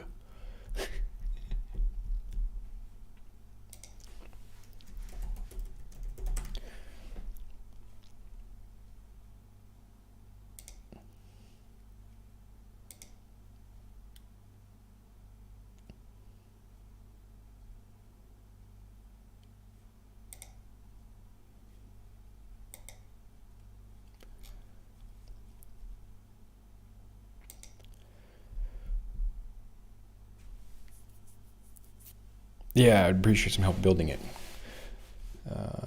How do I share it? How do I get the link? So I click the name. I can invite you. I'll just do that.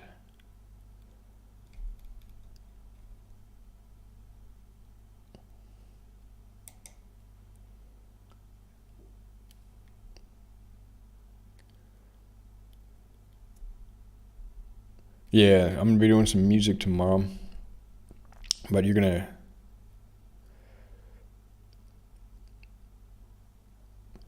So they didn't give you a take home, but you're gonna just chill and do some gaming.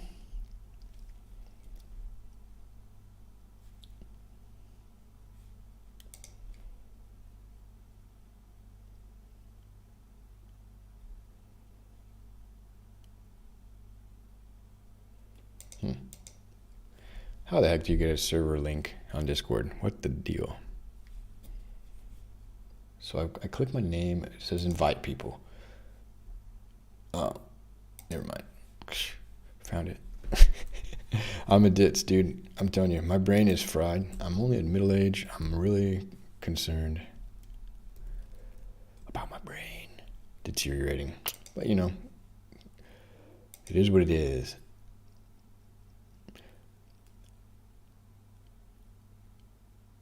So this expires in 7 days. I don't know if this is a general practice to not share these invite links, or here it is, though. Okay, so it was just an inquiry. There wasn't a particular listing, so that's an interesting way to get your foot in the door. That's a really good strategy, in fact. It kind of sets you out from the crowd a bit. Okay, so let's unarm this track, and let's just take a listen to some of these individual elements. So this rain, this is a probabilistic element here. Each of these notes has around a 80% probability. All right, well that's really fortuitous. Apex level apex. Let's take a look at that.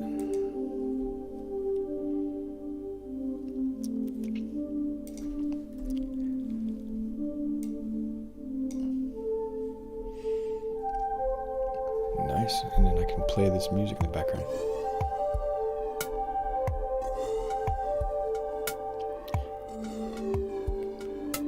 Live API. Okay, wow, this is super cool. ZJ, not affiliated with EA Respawn Entertainment, powered by Go and Lotus Docs. Very cool. So you could be like a developer advocate for them. That'd be a good role. Lotus Docs.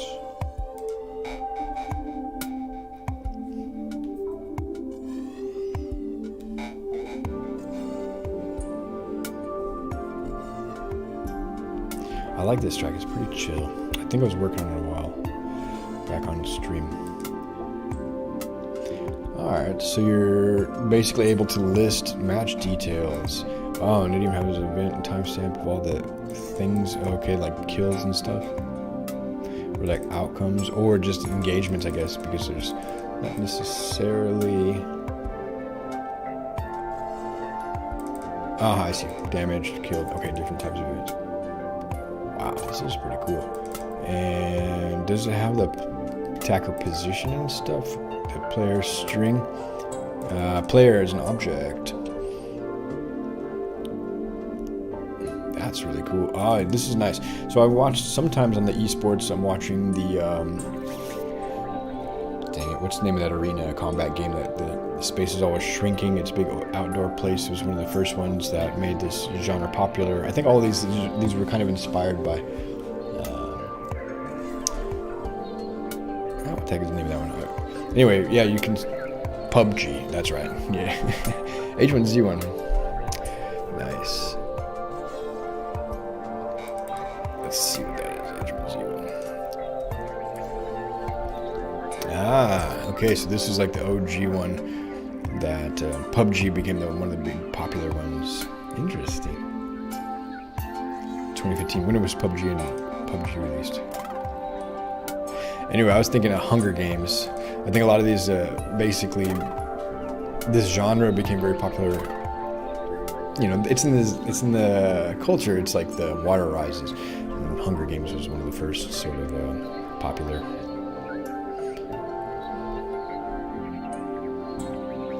Player objects under. Okay, let's check the player object. Can't select it over there, but I'll select it over here.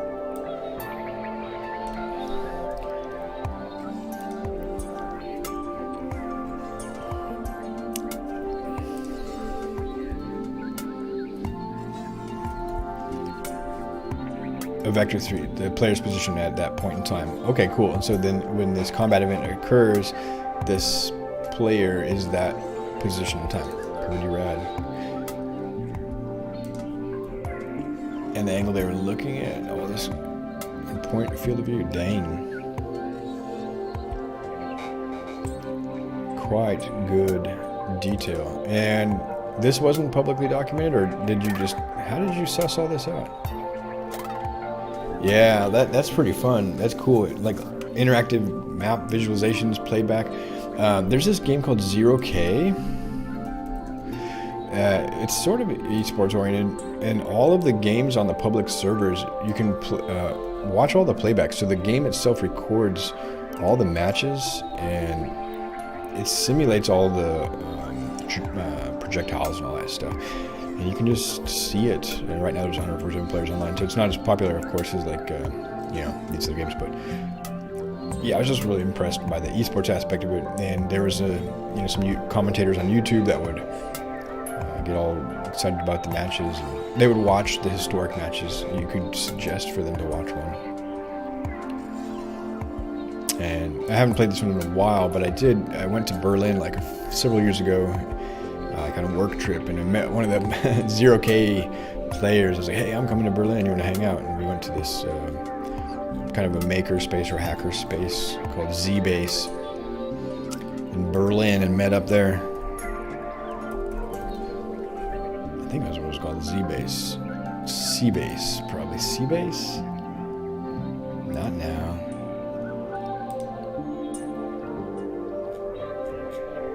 I think this may be it.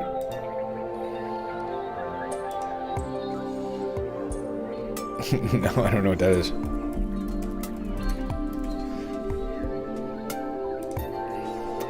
It's this place. Anyway, that's an aside, but it was kind of cool experience. I just went to Berlin last week.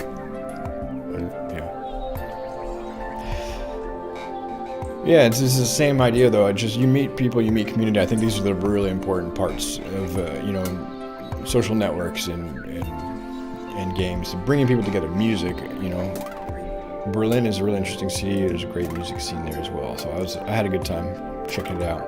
And it'd be kind of cool to, for these esport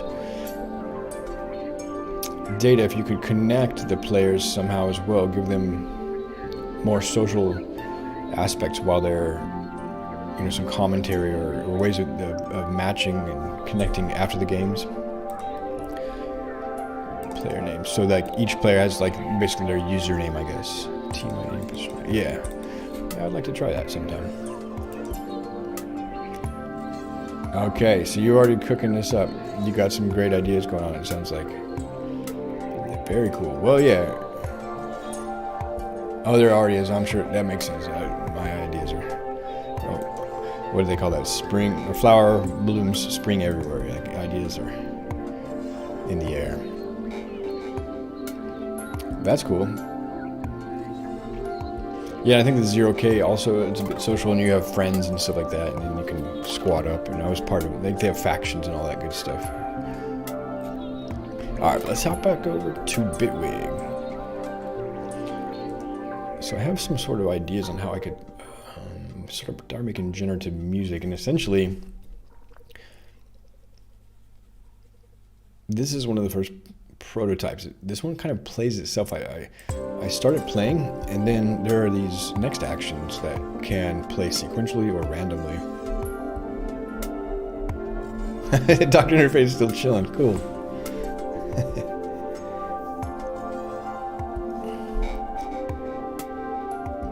And so you see these ones that are flashing gray, they're queued up, and then the next time around, they get into here. And this augmented brass, I didn't put a next action on.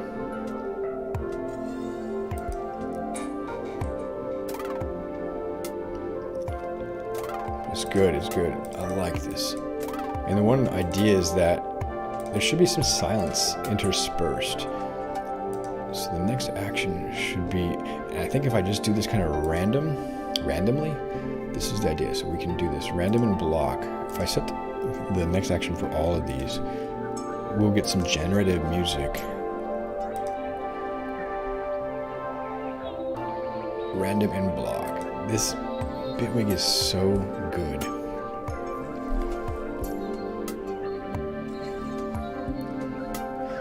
And one thing I want to do, so then I can let it kind of play, and I can look at the gain staging, which I think I've already done. Yeah, so we've got everything as a tool on there, various dBs. Keys. Yeah, so you got the bass is quiet. Then if you want to have some elements that are more quiet more often than not, you can just create another empty space there.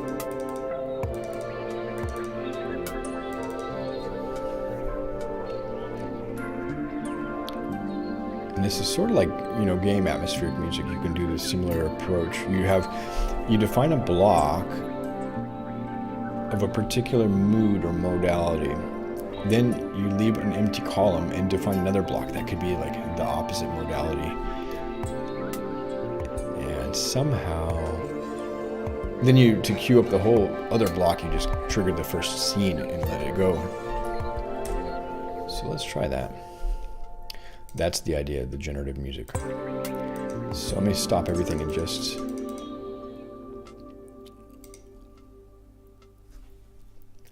think about this for a moment.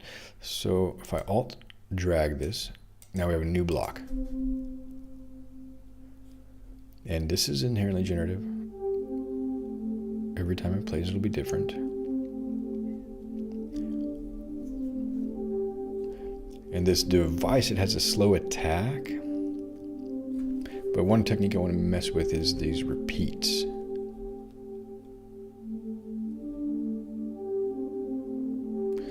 Okay, just catching up. You can send messages back to the game. Oh, that's really tight.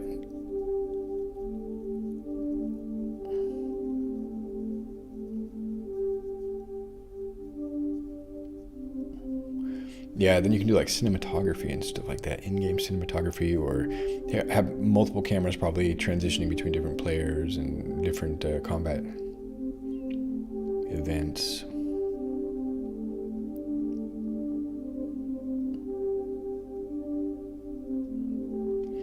Yeah, and it probably has those player outlines and things to make it visible, so the observer has, you know, more omnipotent information about the game state, I suppose.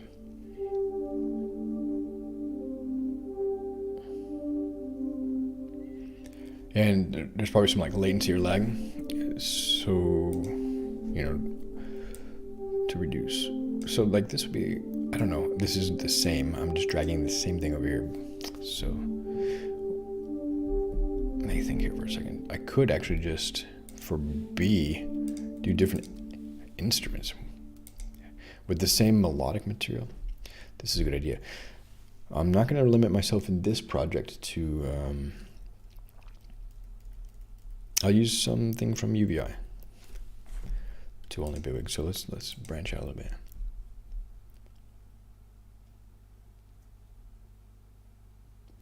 Man, this is so cool that you guys connected here.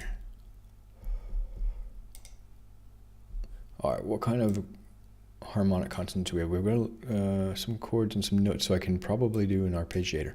So for example, and I'll put this in a new block. Let's see what we can do with this voice here on our new Falcon instance. And so we got some notes playing. These are single notes, and let's just see.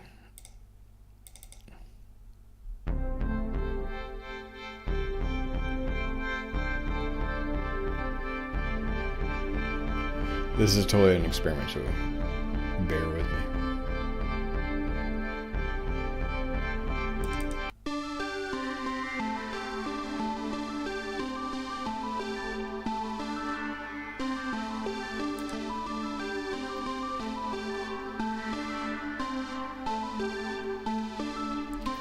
What I just realized is on this device chain, I probably have, nope, just single notes.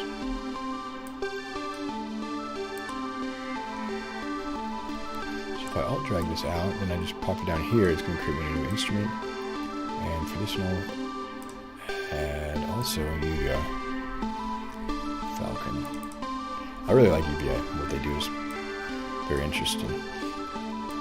Alright, so then got this new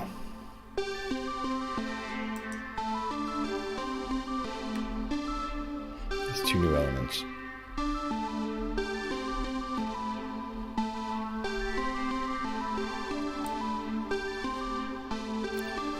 And for this second element, originally I had, okay, so it's like a drum.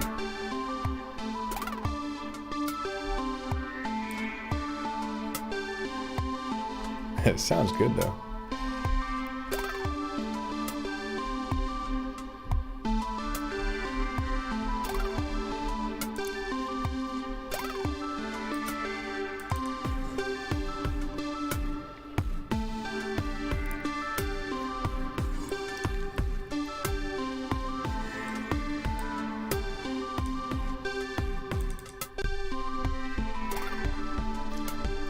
Not bad. So then, yeah, I can basically just take all of these to this new block. We'll have some drum variations.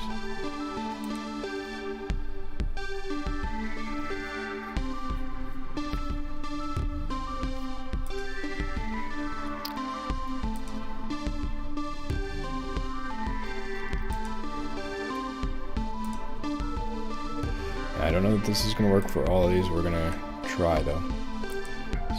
So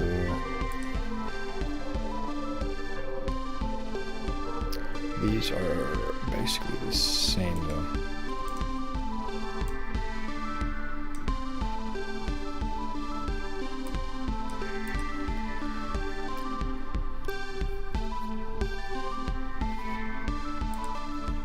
So we need a device down here.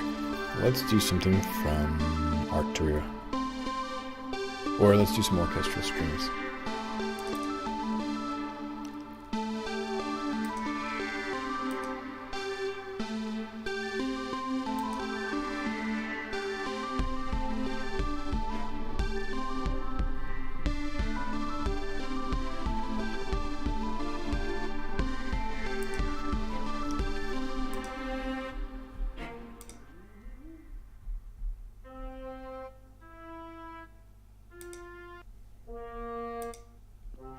Alright, ZJ, thanks for stopping by.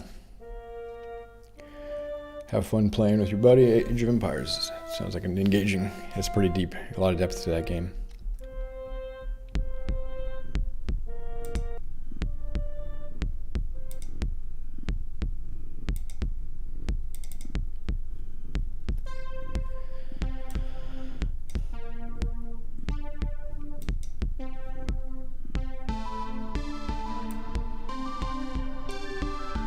The problem is I don't know what this is quantized to.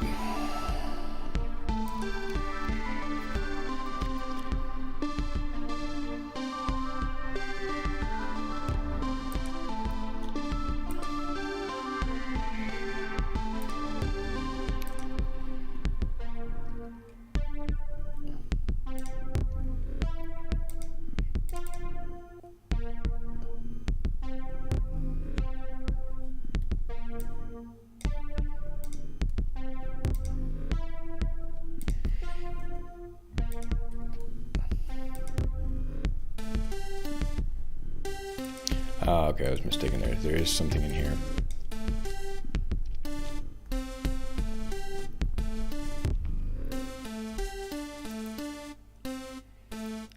I don't understand how.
Cool. So we'll get a beefy bass here. Let's do analog lab, something nice.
So good.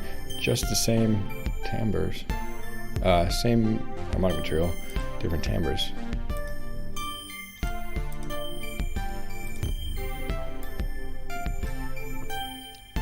Just do a little bit of gain staging on these. Oh, got this falcon. Put a tool at the end of that.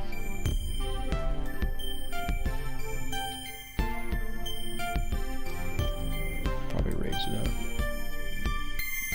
Oops, way too much.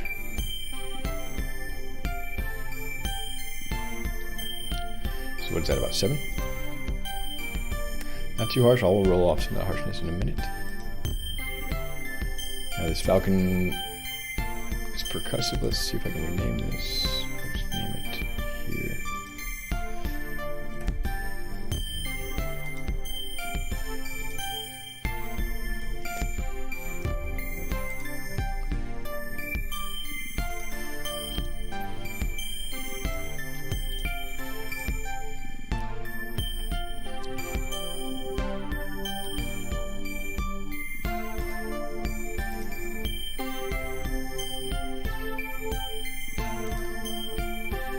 I'll see if I can put a sub bass in this.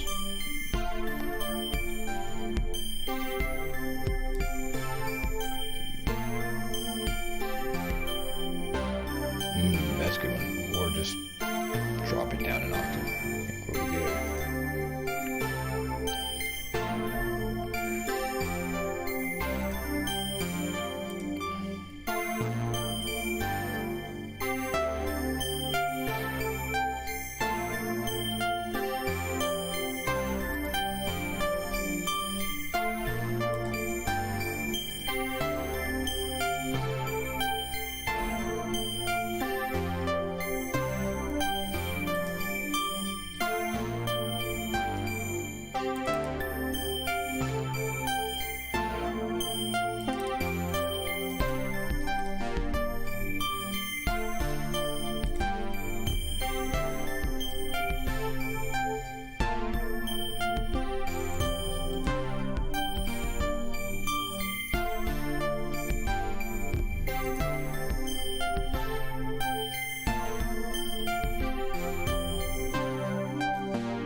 About this for a moment, the drums.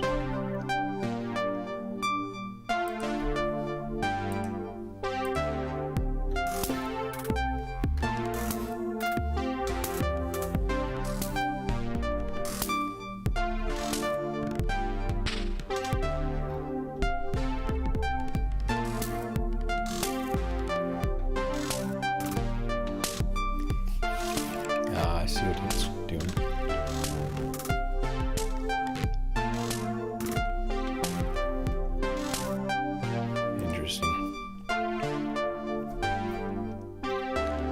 And then one that I like is this drum computer.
So good.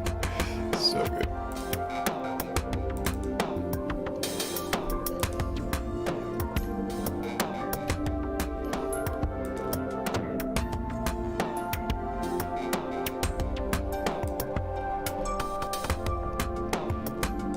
Let's find a sound figure. Not correct. Let's go with an octave.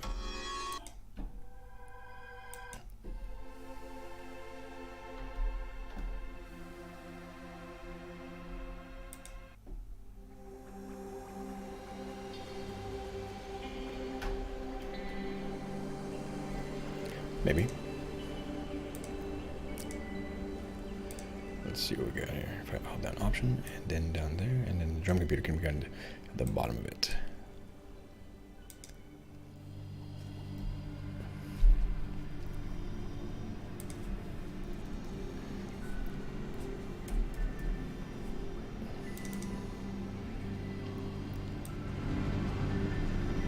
I like it.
So good.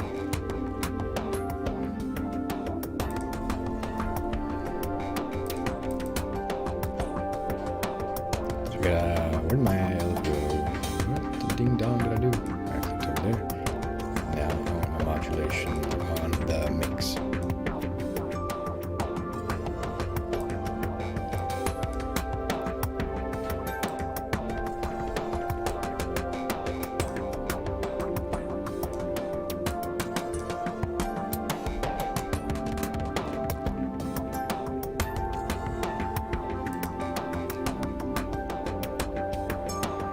What's the one I'm up for?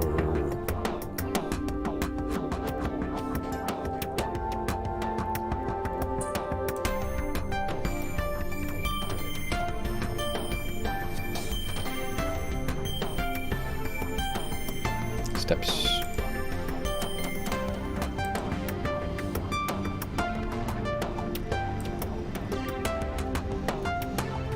It's either on or off. And the rate can be very, very, very slow. And it's essentially just going to toggle this freeze right here.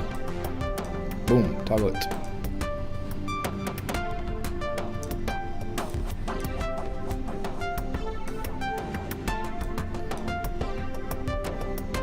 I think it's working. Yeah.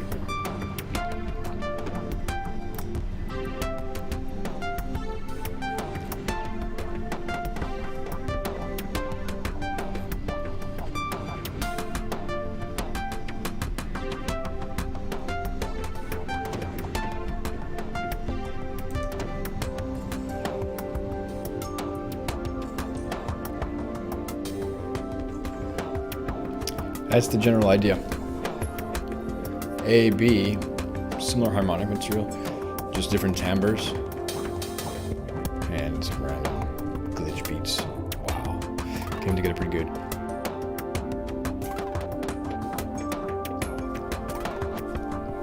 I think my mix is a little bit more mild here. Also the noise, the sound effect maybe. Let me double check. Doesn't need chords.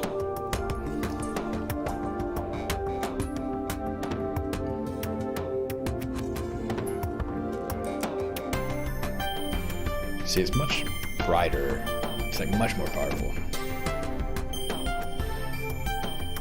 Why?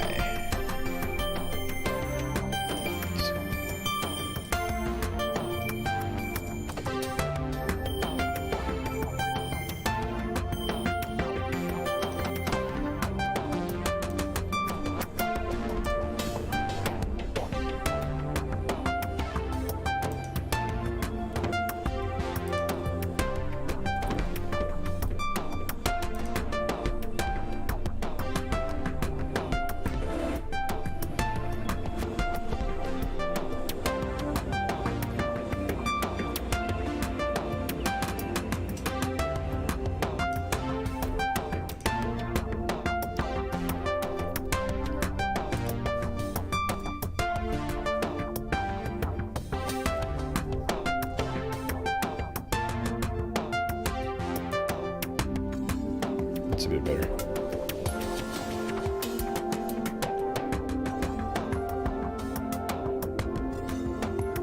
So really all I needed to kind of do is copy the whole block. Now I know. The thing plays itself, it just needs a little bit of guidance. I'm thinking there's a way I could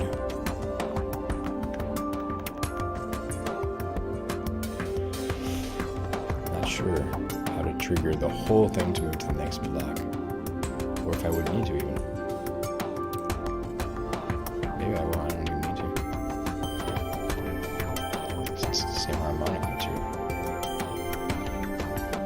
Holy mackerel. And what if I do this? Just start everybody. Ah, I see that one will go into.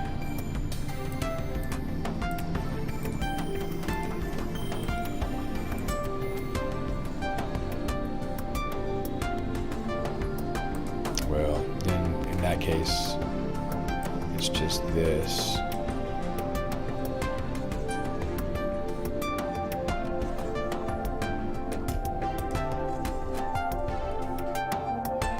But actually,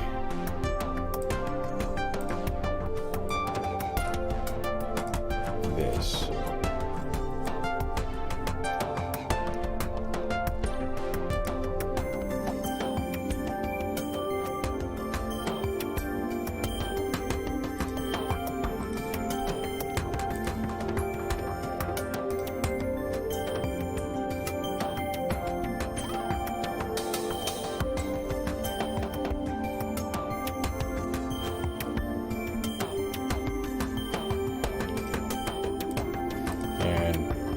It's too dense, then just add another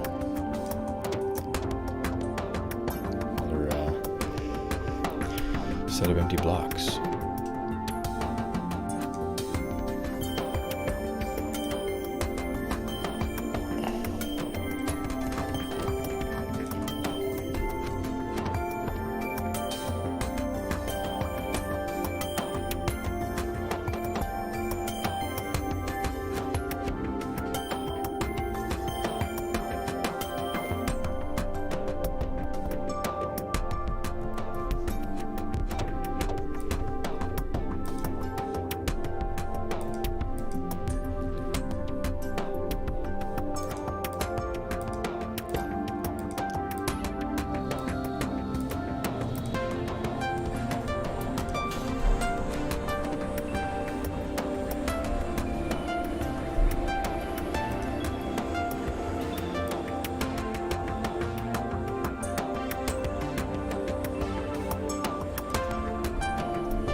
bit much.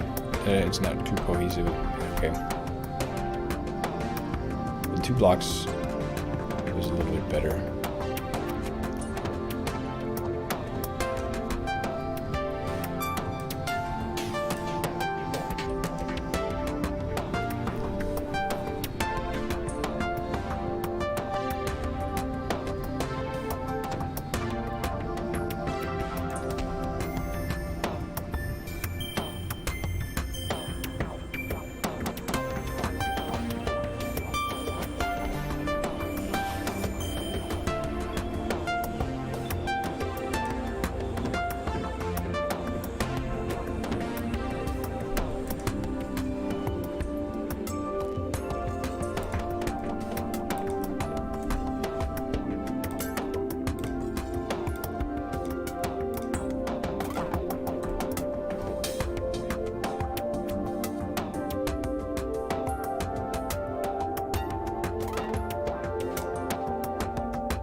The music can also compose itself this way.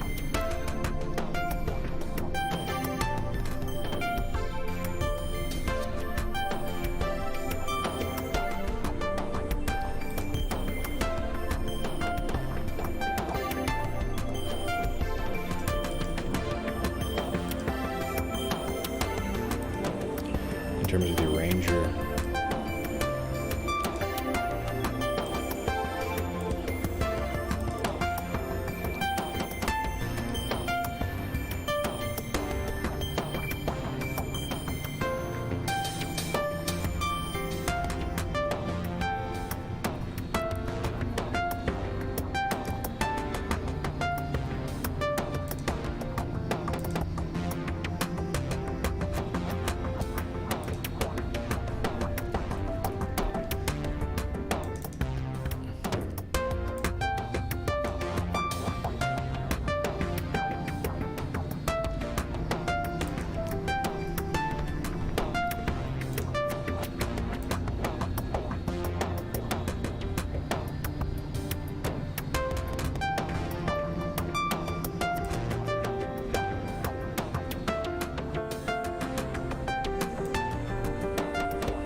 well, so I think one thing I need to do is just a bit chaotic, and I don't think it was really in the context of a key, so let's say note filter. Let's go go ahead and just quantize this all down to that's not the one I was looking for there.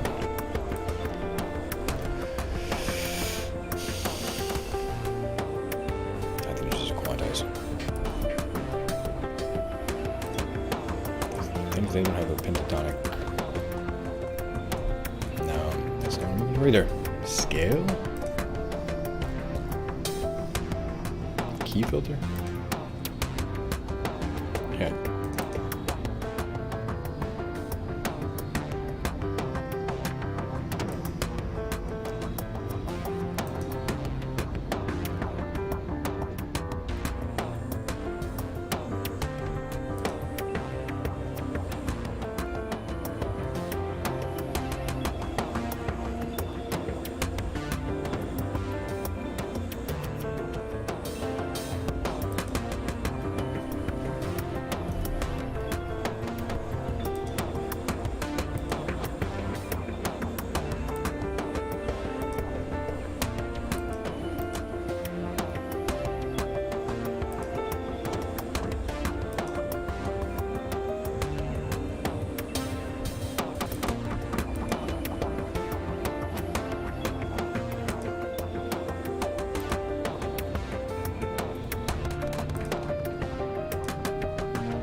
There we go, back in control of bits.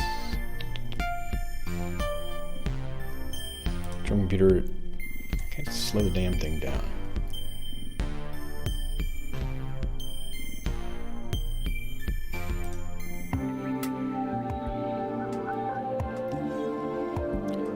And I might move this brass over.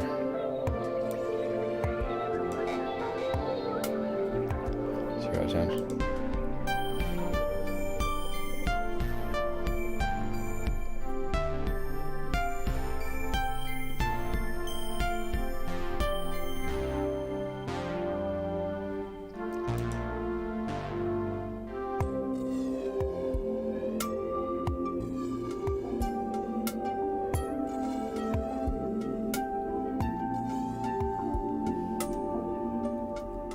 Very good. All right, so that's the point I'm trying to make.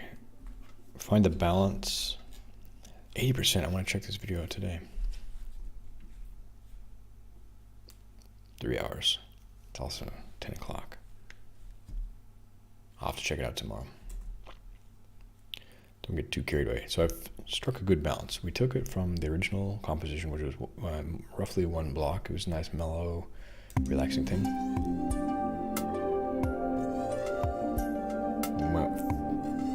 A bit frenetic for a little bit. But now we're back to chill mode.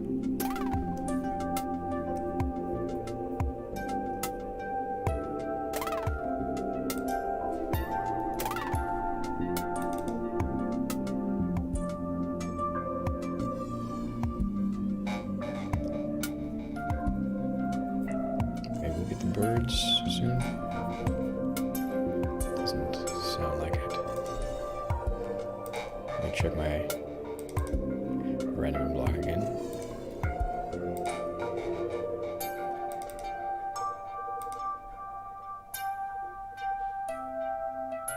I like that.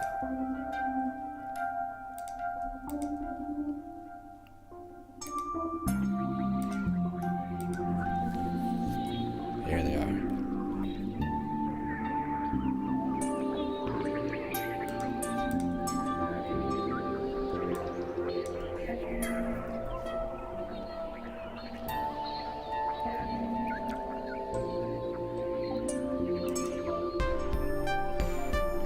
The beat can be a little bit louder.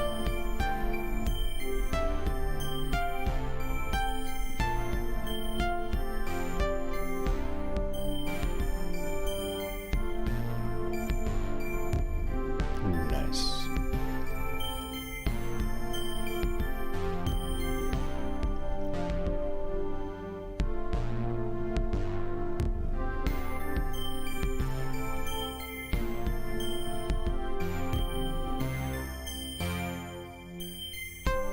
Ooh.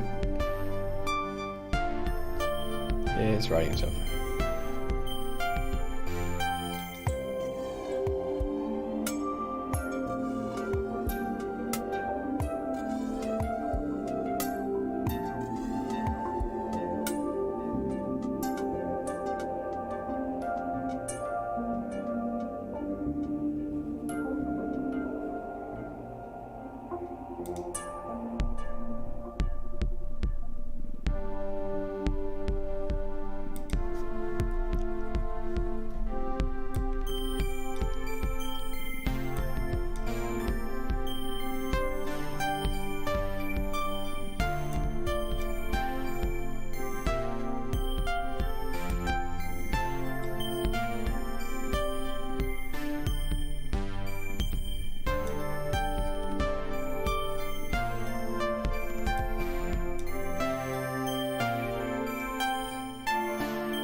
That's cool. That is really cool.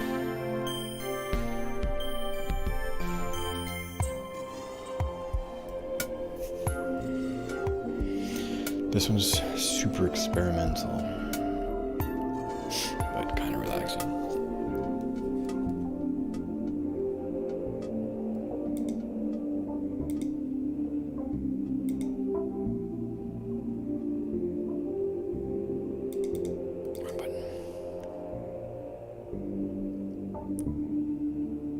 it play itself out.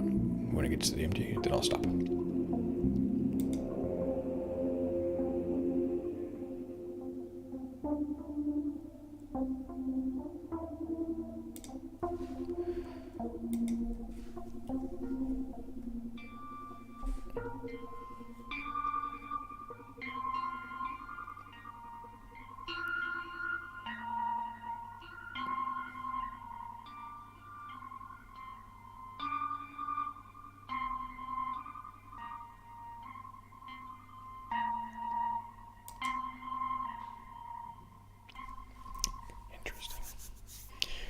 I like this approach. I'm thinking I can refine this a bit.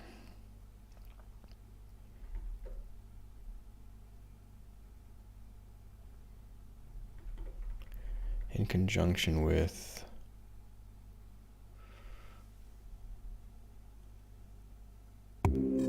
these.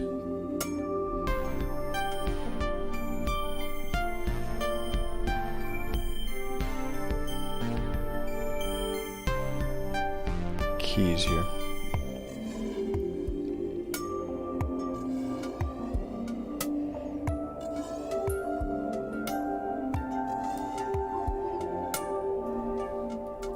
All right, I gotta take a break.